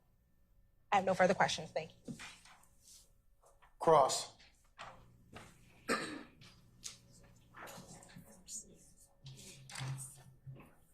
Yes, EL space MALIK, yes. Good afternoon, sir. Good afternoon. It is Robeson L., is that correct? Yes. And tell me your rank. Detective. Detective. All right, thank you. Just got a couple questions for you, if you don't mind. Let me start where you ended. You were asked about whether or not there was an investigation. And there was, in fact, an investigation on this date, right? Yes. Now, this was back in 2013, a little bit over 10 years ago. True? Yes. All right. And the investigation that you were talking about was the investigation into you discharging your firearm, correct? Yes. All right. But in fact, there was a larger investigation in regards to the incident that took place out there on that day. True? Yes. All right. Did you have anything to do with that investigation? No. You did have to give a statement, though, didn't you? Yes. You had an attorney. Is it Rachel Samuda? Is that the attorney's name? I don't remember. I think that's her name. Yes, I mean, it's 10 years ago, so it was a long time ago, right? Yes. All right. But you remember that you were called upon to give a statement about what happened on that day. Yes. Now, this is September the 11th of 2013, and here you are at the Summerdale apartment complex, correct? Yes. It's you. It's Porter, who's driving, right? Yes. You're in the front passenger seat of this grayish, bluish Taurus that you guys were in, right? Yes. And then you've got Booker Higgins, Officer Booker Higgins, who's in the rear seat. Yes. Behind you or behind Porter? Behind me. Okay. All right. You all come to the apartment complex, and if I heard you correctly, you're looking for someone, and so you're kind of on alert. Yes. All right. I take from what you said, and you correct me if I'm wrong, that Booker Higgins and Porter were talking, but you were alert, looking for the people or the person that you were looking for, right? Yes. All right. At some point, you hear gunshots. Yes. All right. Now, I want to focus in right there because you hear the gunshots. And are you in the car when you first hear the gunshots? Yes. But you got out of that car, strike that. You saw someone running behind somebody else. Yes. The person who was running behind the person had on a red shirt. Yes. That person was firing a gun. Yes. Now, you didn't see a gun being fired, but you heard the gunshots. Yes. You could see that that person had a gun in their hand. When I got close enough. Okay. Am I correct that you hear the shots and then you get out of the car and that's when you see the person running behind the other person? No, I got out the car. I got out the car once I saw him running with the gun in his hand. Once I got close enough to see it. Okay. And just so we're clear, what you're looking at that point is you're looking at two people, right? Yes. You're seeing someone in front who's running, right? Yes. And another person in a red shirt behind, running after or running behind that person, shooting. Yes. Okay. You don't see anybody else, engaged in that, I'll say, pursuit. You see a runner and someone chasing, right? Yes. Those two individuals, that's it? Yes. Okay.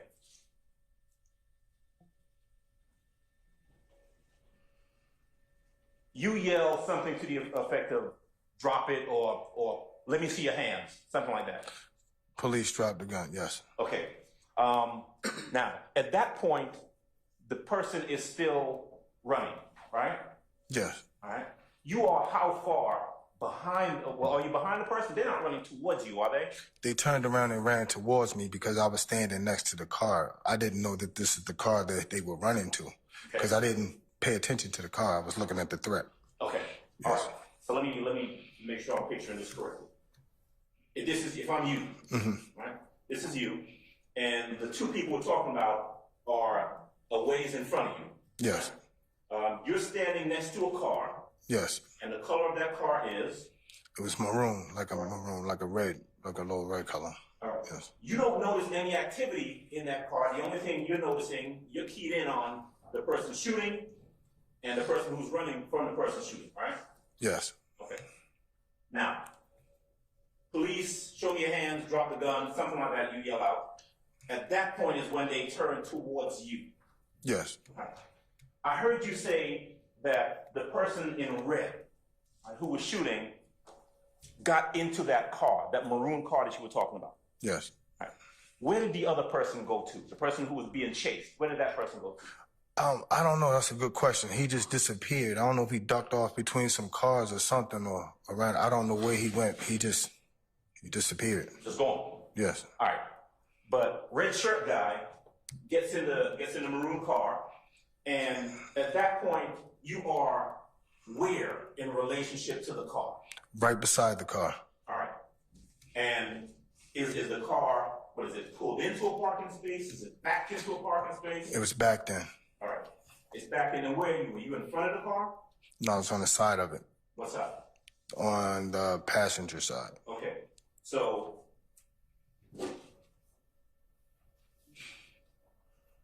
car, right? Yes. Driver side, passenger side. You're on this side. You're on the passenger side of the car in the front. Yes. Okay. And you said that the person, red shirt guy, gets in where? Where does he get into the car? He got into the driver's side rear back seat. Okay. Driver side rear back seat. And then you said, your words just a little while ago, is that you locked eyes with the driver of the car. Yes. Okay.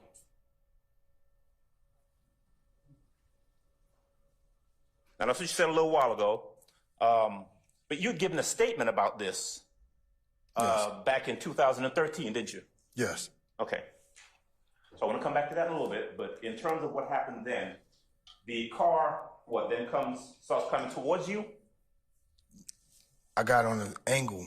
Okay. I was on the passenger side. Right. Okay. I come to the angle. That way I can see all parties in the car. Okay. I wanted to see their hands. And I was saying, let me see your hands. Right. So I could see everybody. But I was keying in on on the driver because I wanted to make sure the driver saw me because I wanted him to stop the car. I didn't want him to move. I wanted everybody in the car. Okay. That was my intent, to get everybody out the car that was in the car. Okay. So there were 3 people, right? I only saw 3 people. That I can honestly say that I'm not saying it wasn't more people. I only saw 3. You saw 3 people. Yes. Okay. And you're right up on the car. Yes. Okay. And so you fired how many shots first? At that time, I don't know. At that time, I didn't know. They said I fired 1 shot, but you know, you don't know when, and it's like being in a fight, right? If you're in a fight, somebody asks you how many times you hit a person, you probably won't remember. Okay, fair enough. You fired at the car initially? Yes. And then the car went past you, hit the Taurus that you all were in, that Yes. Porter was driving, and you fired at the car, 2 more times? Or you fired at the car again? Yes. Okay.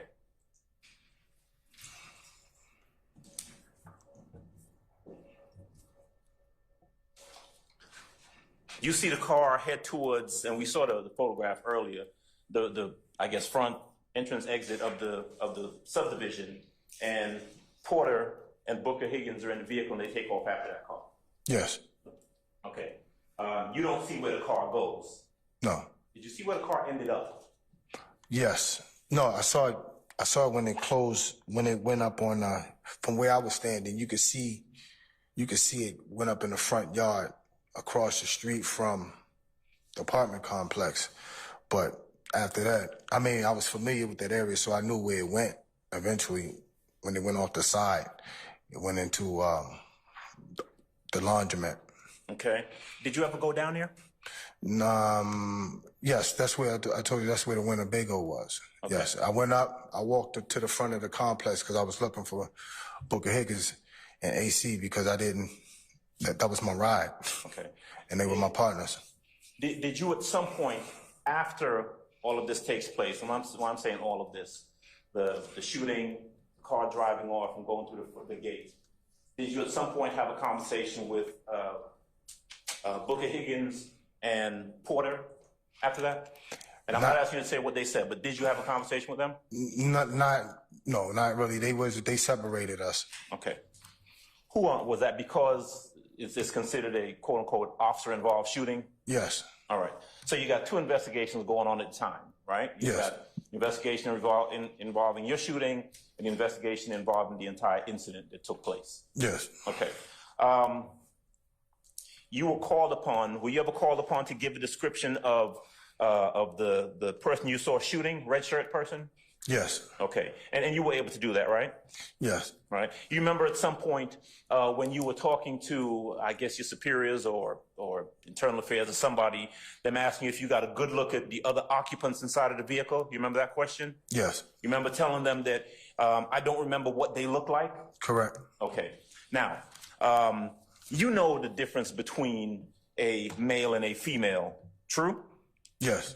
You know the difference between someone who is light-skinned and an African-American person who's light-skinned and someone who's dark-skinned, right? Yes. I mean, there's a difference. I don't want to categorize anybody, but there's a difference, for example, in skin tone between yourself and myself, true? Yes. Okay. You know what a lace front wig is? Yes. All right. You know what it means when someone has blonde hair? Yes.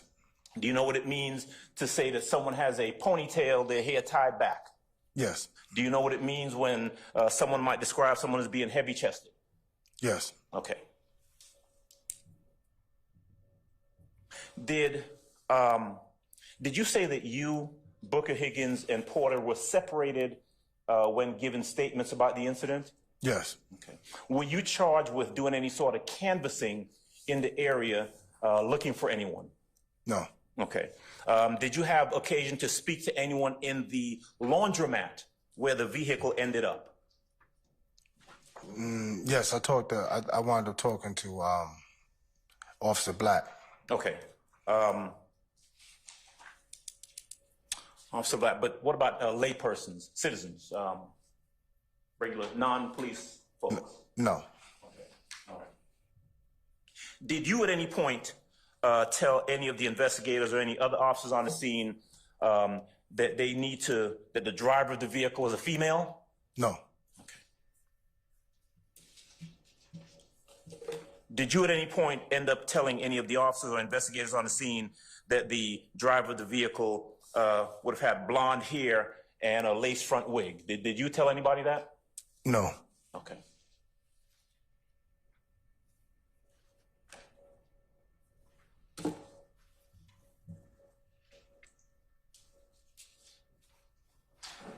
It sounds like, and detective, tell me if I'm right about this, that after the incident occurred, after the shooting, the other police arrived at the location, and you're kind of taken out of the scene at that point. Is that fair to say? Yes.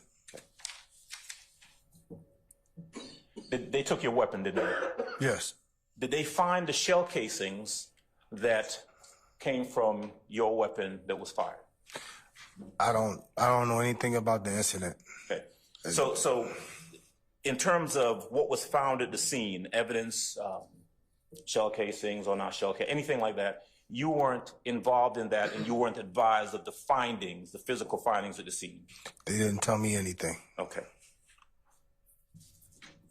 Did you have any dealings with the vehicle, that maroon vehicle that we're talking about, after it left the location and ended up over by the laundromat? No.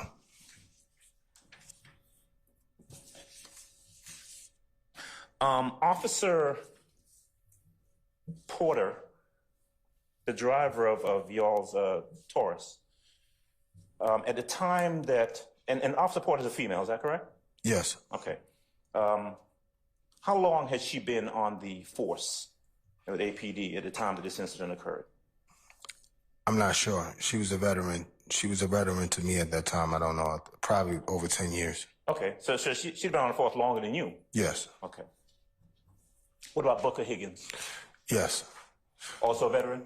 Yes. Okay. On the force longer than you at the time this incident occurred? Yes. Both of them, as far as you know, trained and seasoned police officers? Yes. And of course, part of being a trained and seasoned police officer is being able to make identifications, observe crime scenes and that sort of thing, correct? Yes.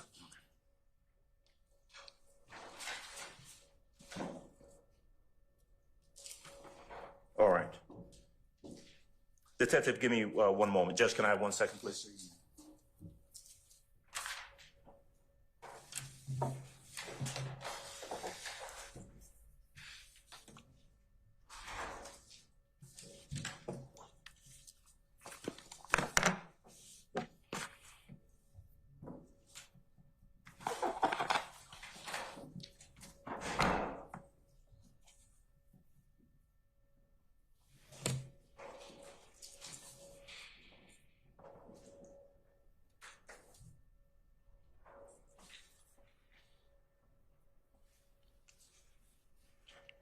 All right, I've got a few more for you. Just a few. Part of the investigation, all right, that was conducted into the, and again, I'm using the words officer-involved shooting, the words that you used, which I think is a technical term, right? Yeah. Part of the investigation focused around whether you were justified in shooting at that vehicle, right? Correct. And in fact, you knew, and in your mind, you positively knew that the driver of that maroon vehicle posed a threat at that point. Yes. Drove at you. Yes. Forcing you to fire your gun because you were in imminent danger of being run over and possibly killed by that driver of that vehicle, right? Yes. That same driver of this maroon vehicle hit a vehicle that your colleagues were in, Porter and Booker Higgins. Yes. Evidently, or obviously evidencing that driver of the vehicle's intention to do harm, as far as you can tell, to the folks in the vehicle and get out of there. Correct. And then proceeded to crash through what looked to me like an iron or metal gate at the front of the complex. True? Yes. Obviously, the driver of that vehicle engaging in what you would consider to be dangerous, deadly, and reckless conduct. Am I right? Yes. All right. I don't have anything else. Thank you, sir. Any additional cross? Redirect.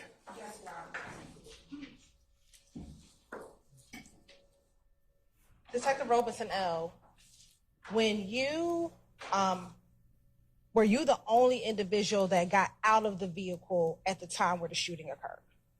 Yes. All right. And when you said that you stood, when you were looking into the car, you were on the passenger side of the vehicle?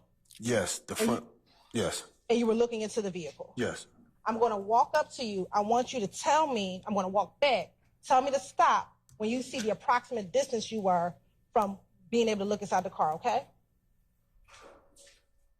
Was I this close to you? Yes, that close. So you were locked in like this? Yes. Looking into the car? Yes.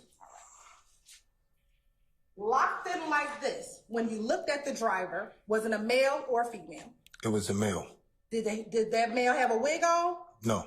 Did the male have any blonde hair? No. It was a man? Yes. Clear, you know it was a man? Yes. No ifs, ands, or buts, it was a man? It was the man. All right. Now, looking at the driver, were you able to see if anyone was sitting behind the driver? I couldn't. That doesn't. No. You couldn't? No. Is that because you were locked into the driver? Yes. For purposes of just clarity, when Miss Hilton walked up on you, how far were you from the vehicle when she stopped? I was up on a bumper. So how close? I say probably like I was directly up on it. I say Less than 3 feet, less than 5 feet? Less than 5 feet. Okay. All right. And when you were up here, how far was the car that Booker Higgins and them were in? Where was the car at? The car was behind me. I don't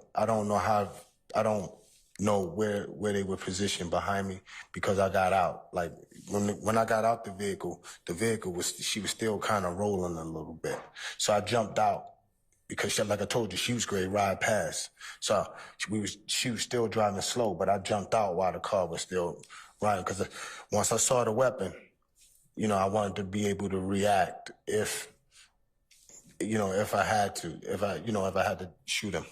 And when you said the car was rolling by, if this is where the car is the front of the car past the front of the red car? Is the front of the blue Taurus past the front of the red car? Yes, it was past, yes. Yes.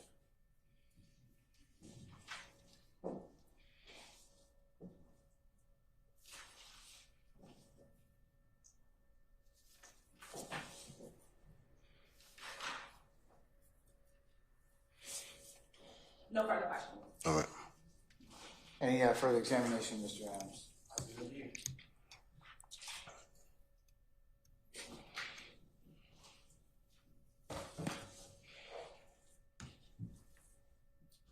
If I heard you correctly, you said that you were about, and I'm going to estimate I'm standing about maybe 8, 9, 10 feet from you, right? Mm-hmm. That this is the distance from you to the driver of the vehicle, right? Probably a little, yes, probably, yes. Okay, all right. Now, after the vehicle passes by you, it strikes the car that Porter and Booker Higgins are inside of, right? Yes. All right. Both of them veteran officers, right? Yes. Presumably both of them able to observe and see. Nothing wrong with their eyes at that point. Objection, speculation. I stand the question. Do you know if there's anything wrong with either one of their eyes at that time, on that day? Objection, speculation. I stand the objection. All right. The vehicle leaves, and Porter and Booker Higgins, who are inside that Taurus, go after that vehicle, right? Yes. At some point, they chase after the car, right? Yes. At some point, they end up where the car is at the laundromat, right? I don't know where they went. Okay. Do you know that the red vehicle ended up at a laundromat? Yes. All right. Do you know that Porter and Booker Higgins ended up down there at that same laundromat? They wasn't at the laundromat. They were never at the laundromat? I didn't see them there. Okay. Do you know if they ever went down there? I don't know. You don't know? No. You You don't know whether or not they had any contact with the people in that red car? I don't know. Okay. Who would know about that? Who would know what they saw? You- Higgins and Porter, right? Correct. A standing objection. Okay.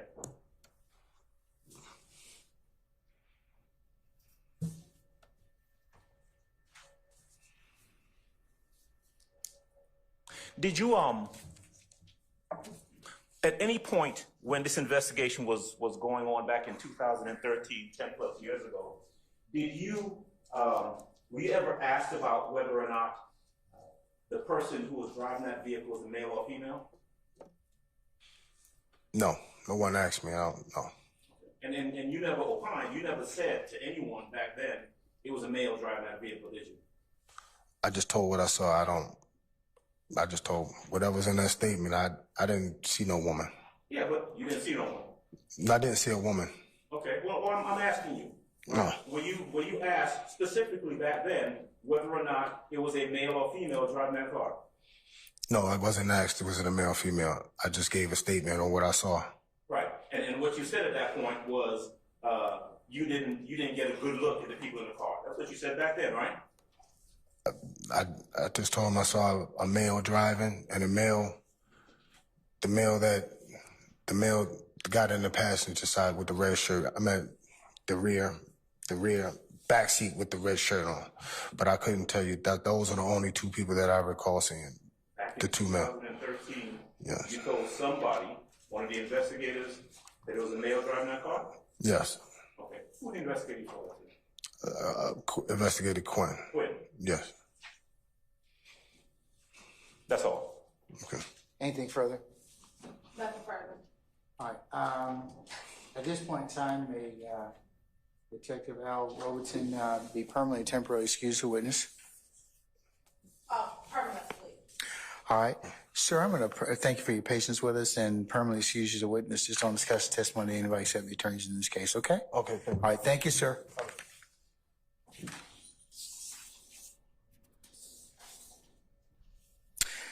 Ladies and gentlemen, how about a stretch break? 10 minutes?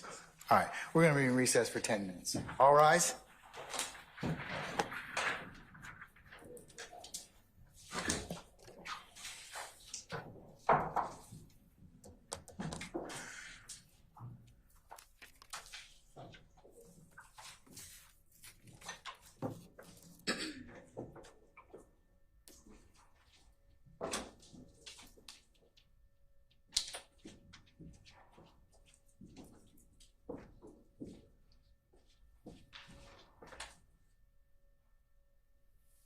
All right.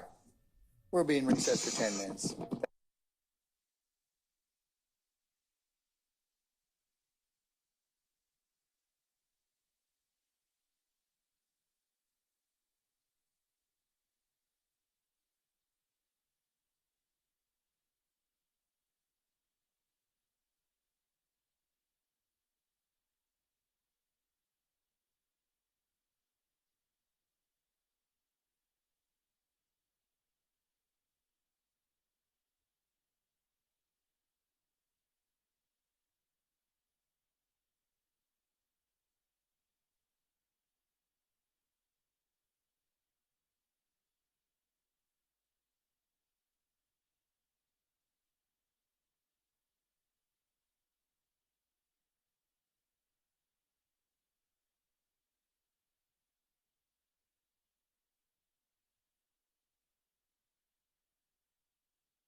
ladies and gentlemen, please be seated.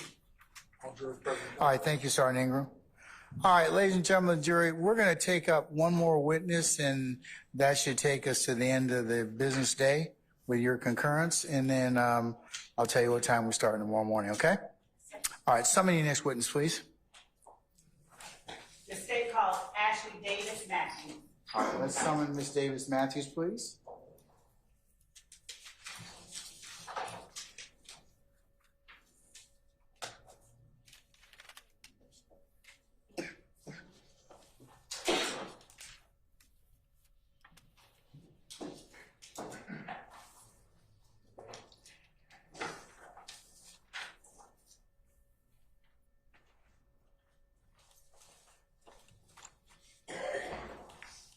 All right, Ms. Davis Matthews, good afternoon, madam.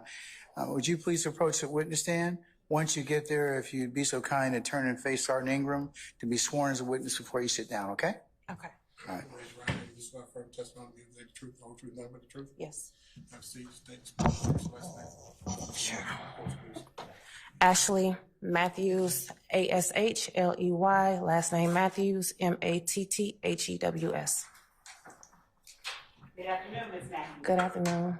And I noticed you said Ashley Davis Matthews. In 2013, what was your last name? Davis. Excuse me, I'm sorry to interrupt. You're on the camera.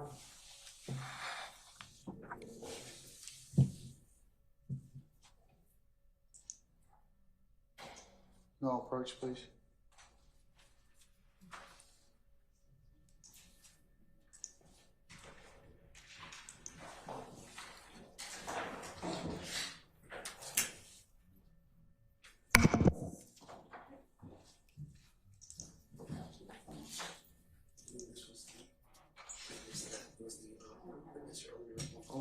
Hold on.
Where specifically, what agency employed you? Sorry, Atlanta Police Department. All right. Now, do you still work with the Atlanta Police Department? I don't. What type of work do you do now? I am just a stay-at-home mom right now. Okay. So how long has it been since you worked with the Atlanta Police Department? Since 2019. How long on September 11th of 2013 was it that you had worked with the Atlanta Police Department? Maybe about 4 to 6 months.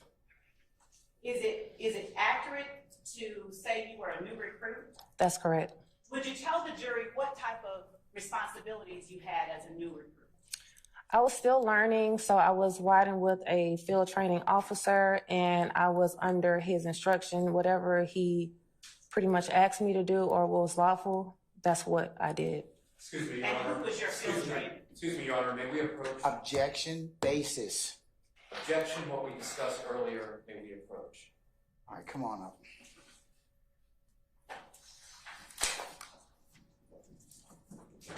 Step down for a minute.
So I was learning.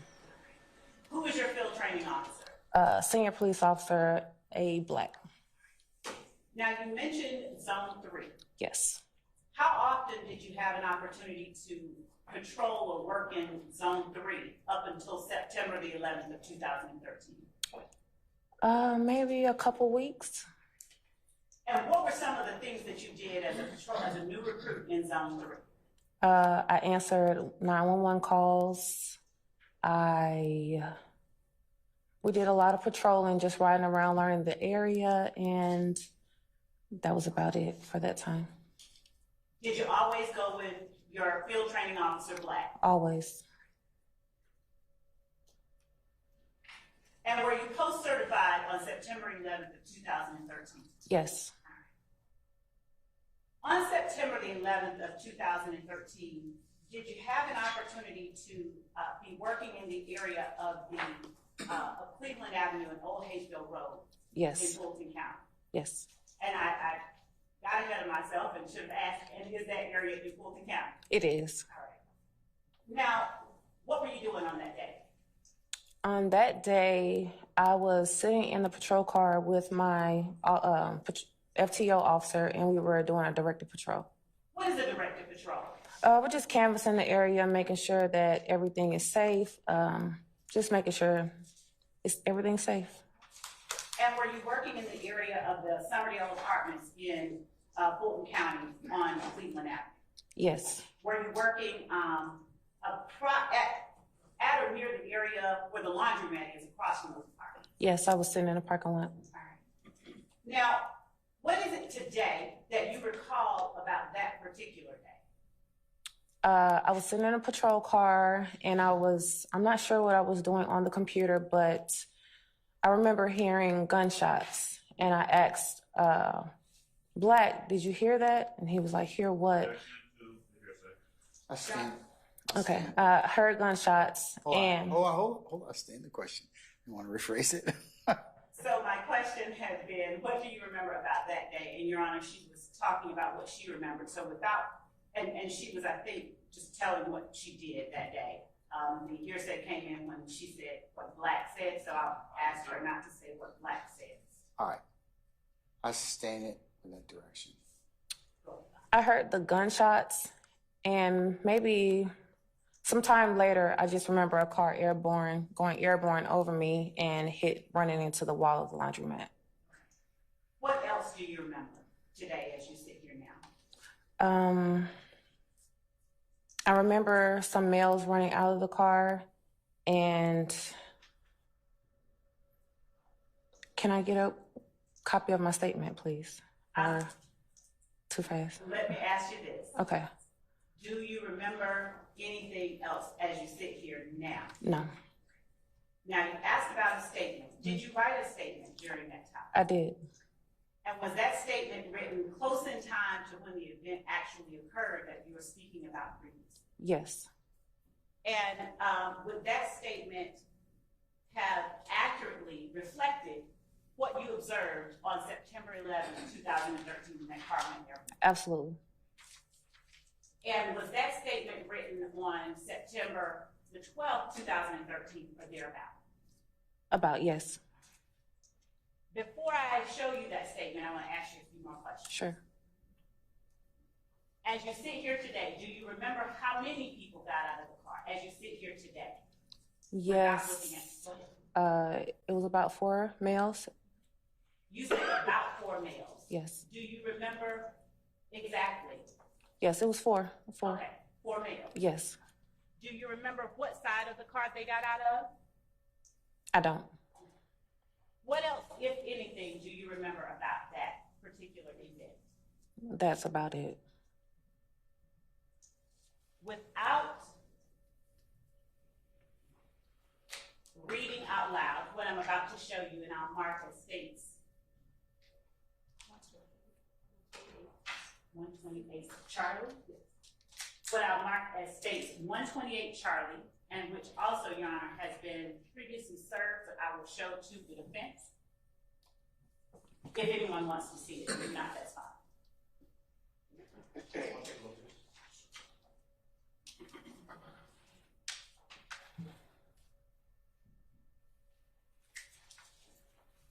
It's 2 pages.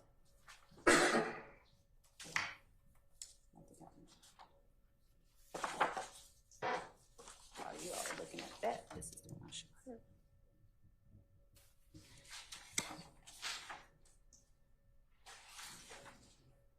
And I'll just go ahead and show you 128 Charlie. Thank you. Is this the statement that you wrote without reading it, without doing anything? Yes.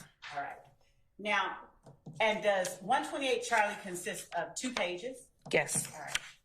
And have you had an occasion before today to review 128 Charlie? Yes. All right. Now, when you reviewed 128 Charlie, did you recognize it as the same statement that you gave on September 12, 2013? Yes. And was it an accurate depiction of what you witnessed the day before? Yes. Your Honor, at this time, under 24-8-803, the state tenders State's Exhibit 128 Charlie. Any objection to states 128 Yes. Charlie? Basis. I'm going to object. If the intended in effort to refresh our recollection. It is not. May I finish my answer, please? If it be intended in a manner to refresh her recollection, and she has the opportunity to review it and then state whether or not the recollection has been refreshed. That's not, as I understand it. So foundation? Sure. Okay. All right. Okay. All right. Your Honor. I'm going to sustain the objection as to foundation. Your Honor, I am not tendering it in an effort to refresh her recollection. She has testified that she does not remember all of the contents. She has also testified that she has previously reviewed State's Exhibit 128 Charlie, and still that she cannot independently recall what happened that day. So under 24-8-8035, hearsay rule exceptions, declarative available, recorded recollection, the state is tendering the memorandum or record concerning a matter about which this witness once had knowledge but now has insufficient. Okay. I get it. So it's, y'all approach, please.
Okay, states 128 Charlie is admitted over objection.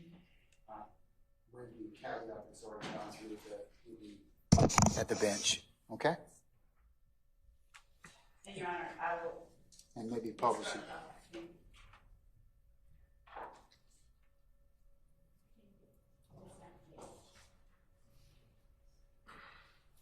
Do you need to talk to her, madam? Yes. Okay, all right.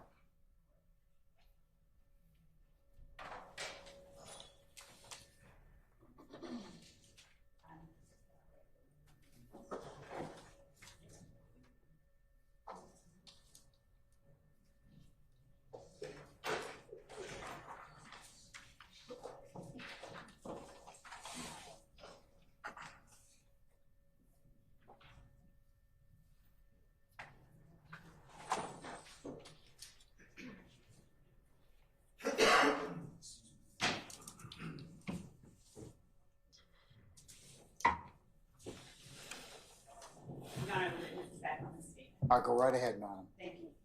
Your Honor, pursuant to 24-803-5, the state tenders 128 Charlie. And Your Honor, I will be asking the witness to read up until the words, the letter D. Okay.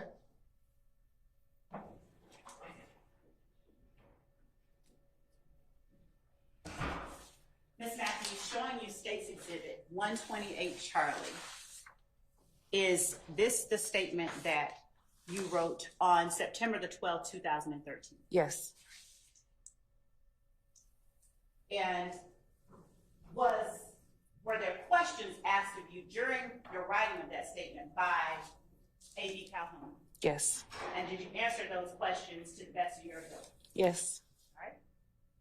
Would you read the narrative portion of your statement up until the words, the letter D? And just lean into the microphone and read it to the jury so that the jury can clearly hear what you're saying. On September 11, 2013, I, Officer Davis, was sitting in the driver's seat next to my FTO SPO Black at the Corn Laundry on Cleveland Avenue at approximately 12 p.m. I backed into the parking space to the side close to the back wall of the location. Maybe 5 minutes later, I told Black I heard gunshots. I'm not sure exactly how many shots I heard. Maybe 2 minutes later, I heard a noise and asked Black what that was. He said, a dumpster truck.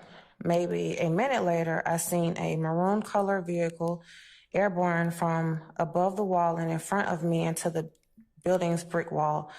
I thought it was a regular auto accident until suddenly 4 Black males, I remember the front 2 wearing white shirts, started to run from the car. Both I and Black got out of the vehicle. I began to run behind 2 fleeing suspects that jumped the gate when Black told me to come back and get the male suspect laying on the ground. I remember the male had a tattoo on his face with the letter D. Stop right there. Now, during your statement, were you asked by Investigator Calhoun, can you describe the other people that led the car? Yes. And would you read what your response was to that? The male, okay, sorry. All four were all Black, and the 2 males that ran had on white shirts. Okay.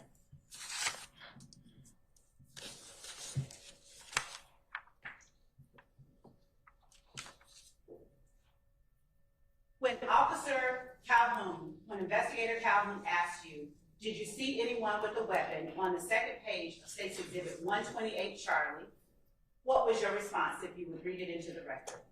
No, when Officer Black told me to go and get my suspect, the one I had dropped some money, it was a bunch of 20s that had blood on it. And when asked what happened to the individual that walked up to you after the shooting, what did you say? He was placed in one of the patrol cars. All right. So let me ask you a little bit about the things that you said during your statement, the narrative portion. You stated, I began to run behind the two fleeing suspects that jumped the gate when Black told me to come back. I'm going to object to the prosecutor testifying at this point. I'll stand as the form of the question. Would you look at your sentence that begins with, I began to run, in the middle of the paragraph? Mm-hmm. Okay. Reading that, were the two fleeing suspects that you spoke about that jumped the gate, did you catch those two fleeing suspects? No. And were those two fleeing suspects two of the four males that you saw get out of the car? Yes. Now I'm going to show you some photographs. Before I get to the photographs, I have one more question about those. So, you spoke of a person with a DK on his forehead, or the letter. Objection to the mischaracterization of the testimony and the written statement. I've sustained the objection. Just rephrase it, ma'am. You spoke of a person that had a tattoo on his face with the letter D. Yes. Okay.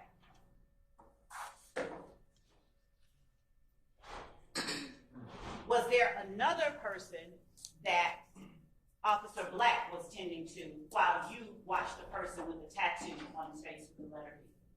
I think so. Okay. Could you? Okay, we'll leave it there. I'm going to show you now what has been marked and shown to the defense previously as State's Exhibit 31 Charlie to State's Exhibit 40 Charlie.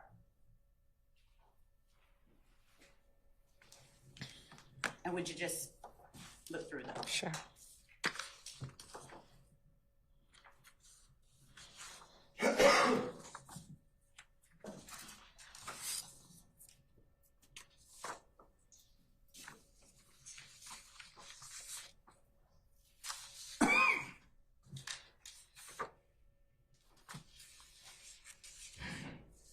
Okay. Looking at State's 31 Charlie through State's Exhibit 40 Charlie, do you recognize those photographs? Yes. Do those photographs accurately depict the images shown within the photographs? Yes. Do you see any material alterations? No. And do these photographs accurately depict the scene that you've just described to the jury and that you read the statement about to the jury? Yes. Your Honor, the state tenders State's Exhibit 31 Charlie through State's Exhibit 40 Charlie. Any objection to States 31 Charlie through 40 Charlie? No objection. All right. States 31 Charlie through 40 Charlie are admitted, may be published as you see fit. Thank you, Your Honor. Ms. Matthews, let's start with State's Exhibit 31 Charlie. Thank you. Looking at State's Exhibit 31 Charlie, would you please tell the jury, and I'm going to grab our little pointer here. They I'm dressed like a professor today. All right. Would you tell the jury where the pointer is, what this is right here? That is the patrol car that I was sitting in on that day. And I'm going to let you be a professor for a little while. I'm going to give you the pointer. Okay. All right. Would you please point to the vehicle in State's Exhibit 31 Charlie, if it is depicted that you saw fly over your head and crash into a brick wall? Sure. All right. And would you please point to the jury where you were in relation to that vehicle when it flew over your head and crashed into a brick wall?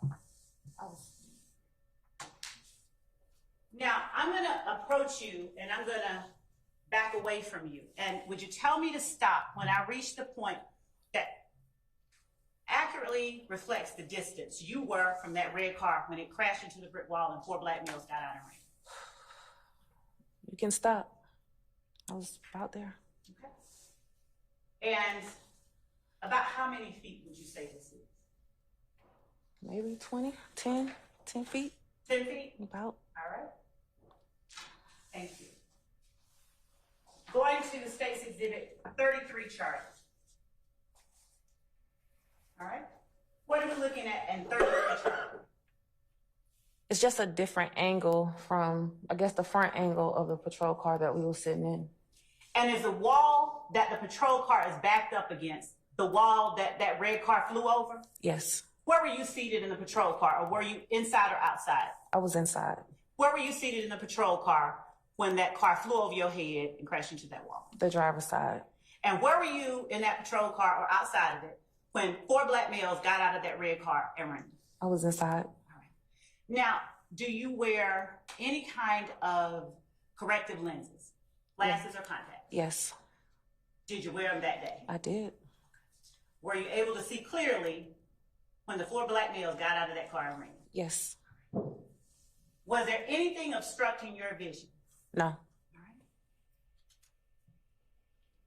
Showing you State's Exhibit 34, Charlie. All right? Is this a side angle of that car? It is, yes. And what area do you, if you recall, was it that you chased the guys towards, the 2 black males that you did not catch that day? I can't remember. Okay, there.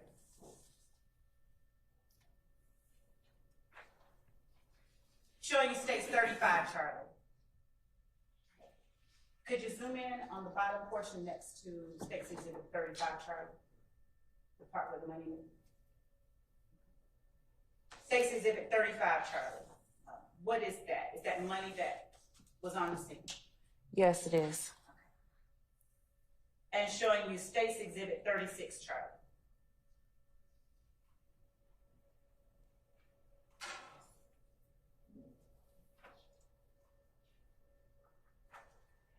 Is that the same vehicle that you saw 4 black males get out of and run?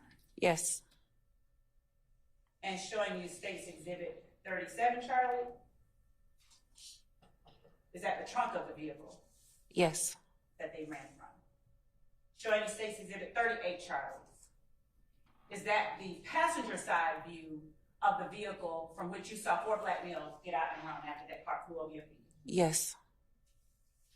Showing you State's Exhibit 39, Charlie?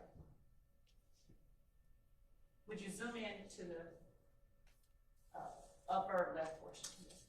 Is that the passenger side view of that same vehicle you just described? Yes. Is that money on the ground? It is. Showing you State's Exhibit 40, Charlie? What are we looking at? Money and blood. Are those $20 bills next to the car that the 4 black males ran from? It is. Thank you. Just one second.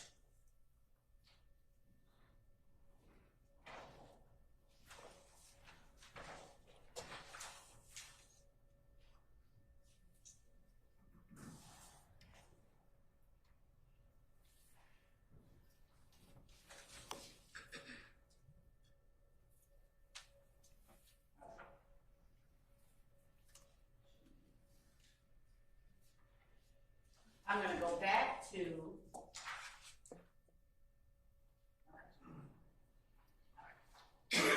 State's Exhibit 34, Charlie. All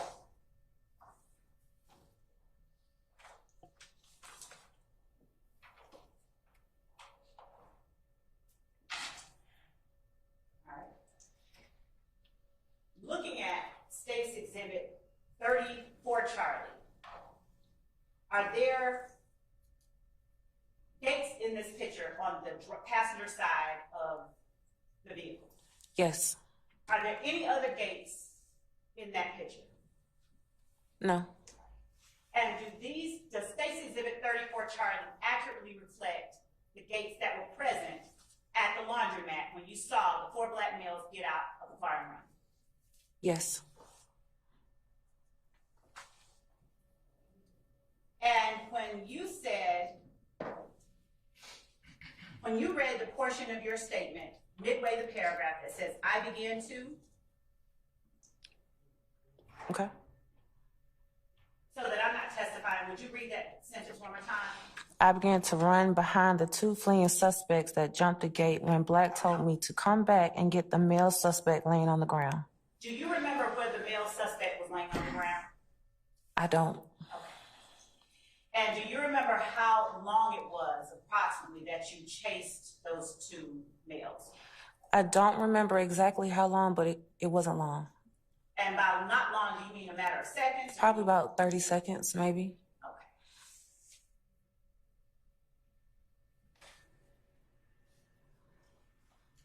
Thank you so much. That's all that I have.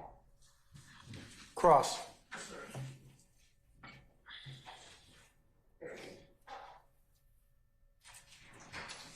Davis Matthews, good afternoon, ma'am. Good afternoon.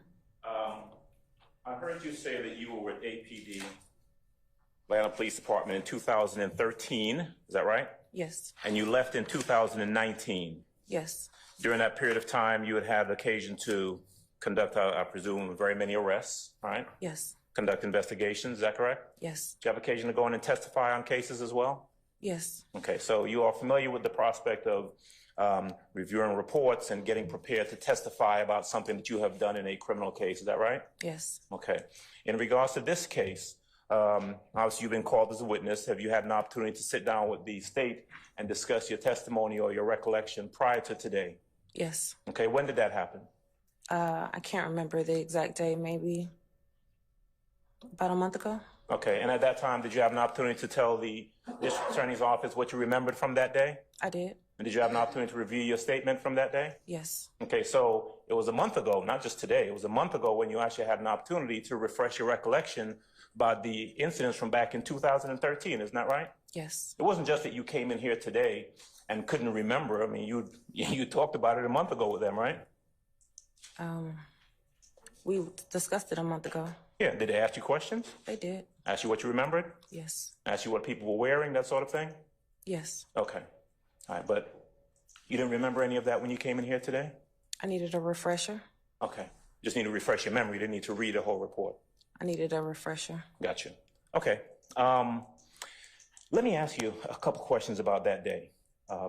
You were not, either before or after this incident occurred, you were not the main investigator on this particular case. Is that right? No, I was in field training. Right. And in fact, did you give any sort of written statements other than when you were asked questions by Investigator Calhoun? Did you give a written report that detailed everything that happened on that day? No, I only wrote the statement with Investigator Calhoun. Okay. And you talked about you were sitting in the passenger side of the vehicle that we saw, the police vehicle, is that right? I was on the driver's side. You're on the driver's side. You were driving? The vehicle was parked. Okay. Were you the driver that day, or were you just... That day, yes. Okay. All right, so when you see the vehicle, the red vehicle, come over you and crash into the laundromat, you get out of the car at that point, true? I got out of the car once I seen the males running from the car. Okay, and you pursued two of them that went towards the fence, I guess, right? Right. All right. What color shirts were those two wearing? So it was 4 males. 2 of them had on white shirts. Okay. All right. And there were additional 2 who remained or were by the vehicle. Is that correct? I don't know. You don't remember? It was 4 males. 2 of them had on white shirts, and 2 males, if I'm not mistaken, ran. Okay. All right. So the ones that had on the white shirts, were those the ones that stayed there by the car? I'm not sure. Okay. Let me ask you something very specific then. The one that was on the ground, the one that you referenced had the D tattooed on his forehead. What color was his shirt? I'm not sure. You don't remember? No. Okay. You remember anybody wearing a red shirt, ma'am? I'm not sure. You don't know? I don't remember. How about a blue shirt? Remember anyone wearing a blue shirt? I can't recall. No? Okay. When you met with the state a month ago, right, to go over your testimony and to be prepared to come in here to testify, did they ask you any questions? Were you asked any questions about someone wearing a red shirt? I can't recall if they asked me about that. You don't remember that? Okay.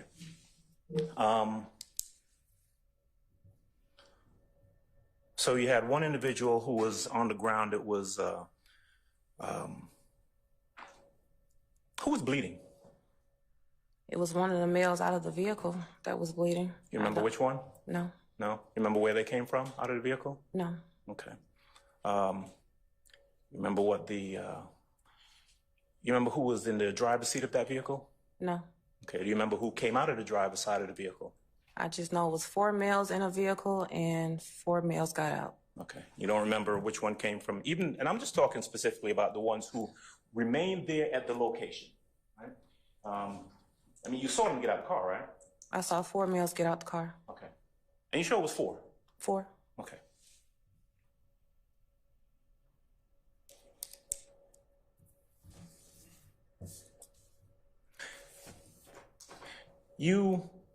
Did you take any of the 2 individuals who stayed there into custody? No. No? Who did? I don't know. You don't know? No. Was it your field training officer? No. Did other officers arrive at the scene? There were several officers on scene. Do you remember any of their names? I don't. You don't? No. Okay, you remember how many officers arrived? It was several officers. I can't remember how many arrived on scene. Okay. So what was your role after your field training officer told you to come back to the vehicle? If I'm not mistaken, I was standing with a suspect that had got shot, and that was my role, to stand there and make sure that he was okay until he went wherever he needed to go. Which one was that? I don't know. Okay. Were you charged with interviewing any witnesses inside of the laundromat? No. No. Did you speak to any witnesses in the laundromat? No. Did you see any officers? Did you speak to an officer, Booker Higgins? I know who she is. Yes. Did you speak to her that day? No. Did she arrive at the scene at any point? I can't recall. You don't remember if she was even there? Mm-mm. Okay. Well, do you know who an Officer Porter is? I know who she is, yes. Do you remember whether or not she was there on that day? I don't. You remember if she came to the location? I don't. Don't know that either? No. What about Officer Robeson L? Do you know who that is? I don't. Okay. What about Officer, did you know Officer Calhoun before he took his statement on this day? No? What about Detective Quinn? You know Detective Quinn? I don't know him. I know who he is, but I don't know him. Okay. Did he speak to you in regards to your observations on this day? I'm not sure. Okay. Do you remember the names of any officers who were there that day? Me and Officer Black. That's all you recall? Yes. All right. All right. Were you ever called to testify in any form or fashion in regards to this arrest that took place this day? You were not? No. All right. And other than a month ago, when you met with the DA's office and went over your statement and you were asked questions by them that you were asked today, did you ever have any occasion to meet with the DA's office and talk to them about this case? No. Okay. Never since 10 years ago, 2013, right? That's right. All right. That's all I've got. Thank you. Anything further? All right, any redirect? No, Your Honor. All right, may Ms. Davis Matthews be permanently or temporarily excused as a witness? I think she can be permanently excused. All right, Ms. Davis Matthews, thank you for your patience with us. I'm going to permanently excuse you as a witness. Just don't discuss your testimony, anybody except the attorneys in this case, okay? Sure. All right, thank you, madam.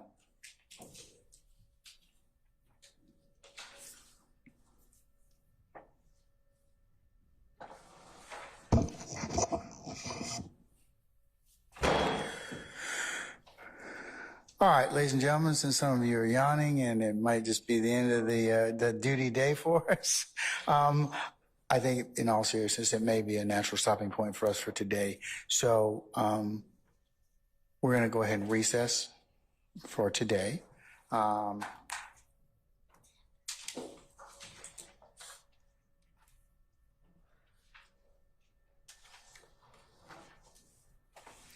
Tomorrow, Wednesday, if all of you could be here for 9:30 for an anticipated 10 o'clock start time, and we should have a regular work day tomorrow, okay?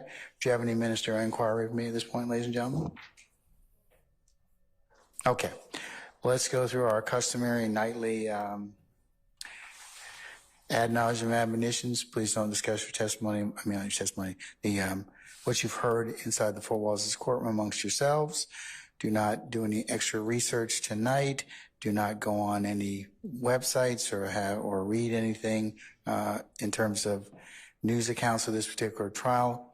Of course, don't let any third parties discuss this case in your presence. And if somebody should try and do that, whether you need to let myself and Sergeant Ingram know immediately.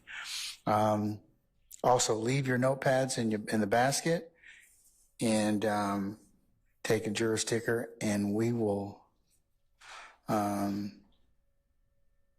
see you all tomorrow morning for 9:30 for an anticipated 10 o'clock start time. Any further questions of me? Okay, all right.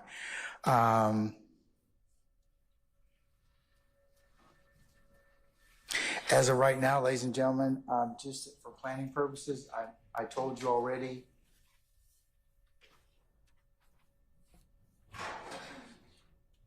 You will have from the 5th through the 12th to take a knee, do other things, make appointments, the ones that you can't make now, all right? So go ahead and do that for that particular week, okay? All right. Unless there's any other inquiry of me, ladies and gentlemen, again, thank you for your patience that you've given us. Thank you for your continued patience with us and the patience that you'll continue to give us in the future. Unless you have anything else, ladies and gentlemen, we'll see you tomorrow, okay? All right, all rise.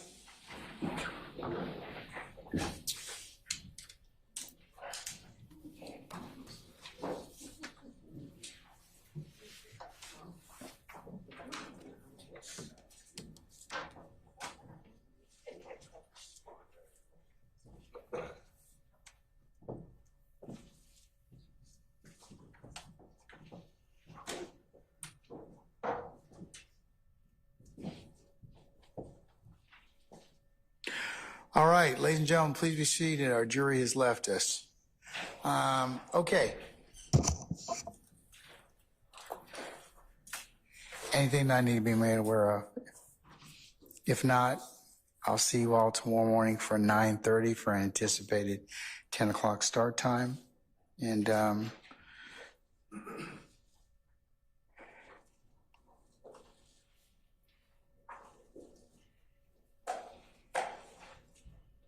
the witnesses that we talked about are on the list today. Are they going to be here tomorrow? Yes. Okay. All right. Okay. All right. Unless there's anything else, we'll be in recess. I'll see you all in the morning. Okay? Okay. All right.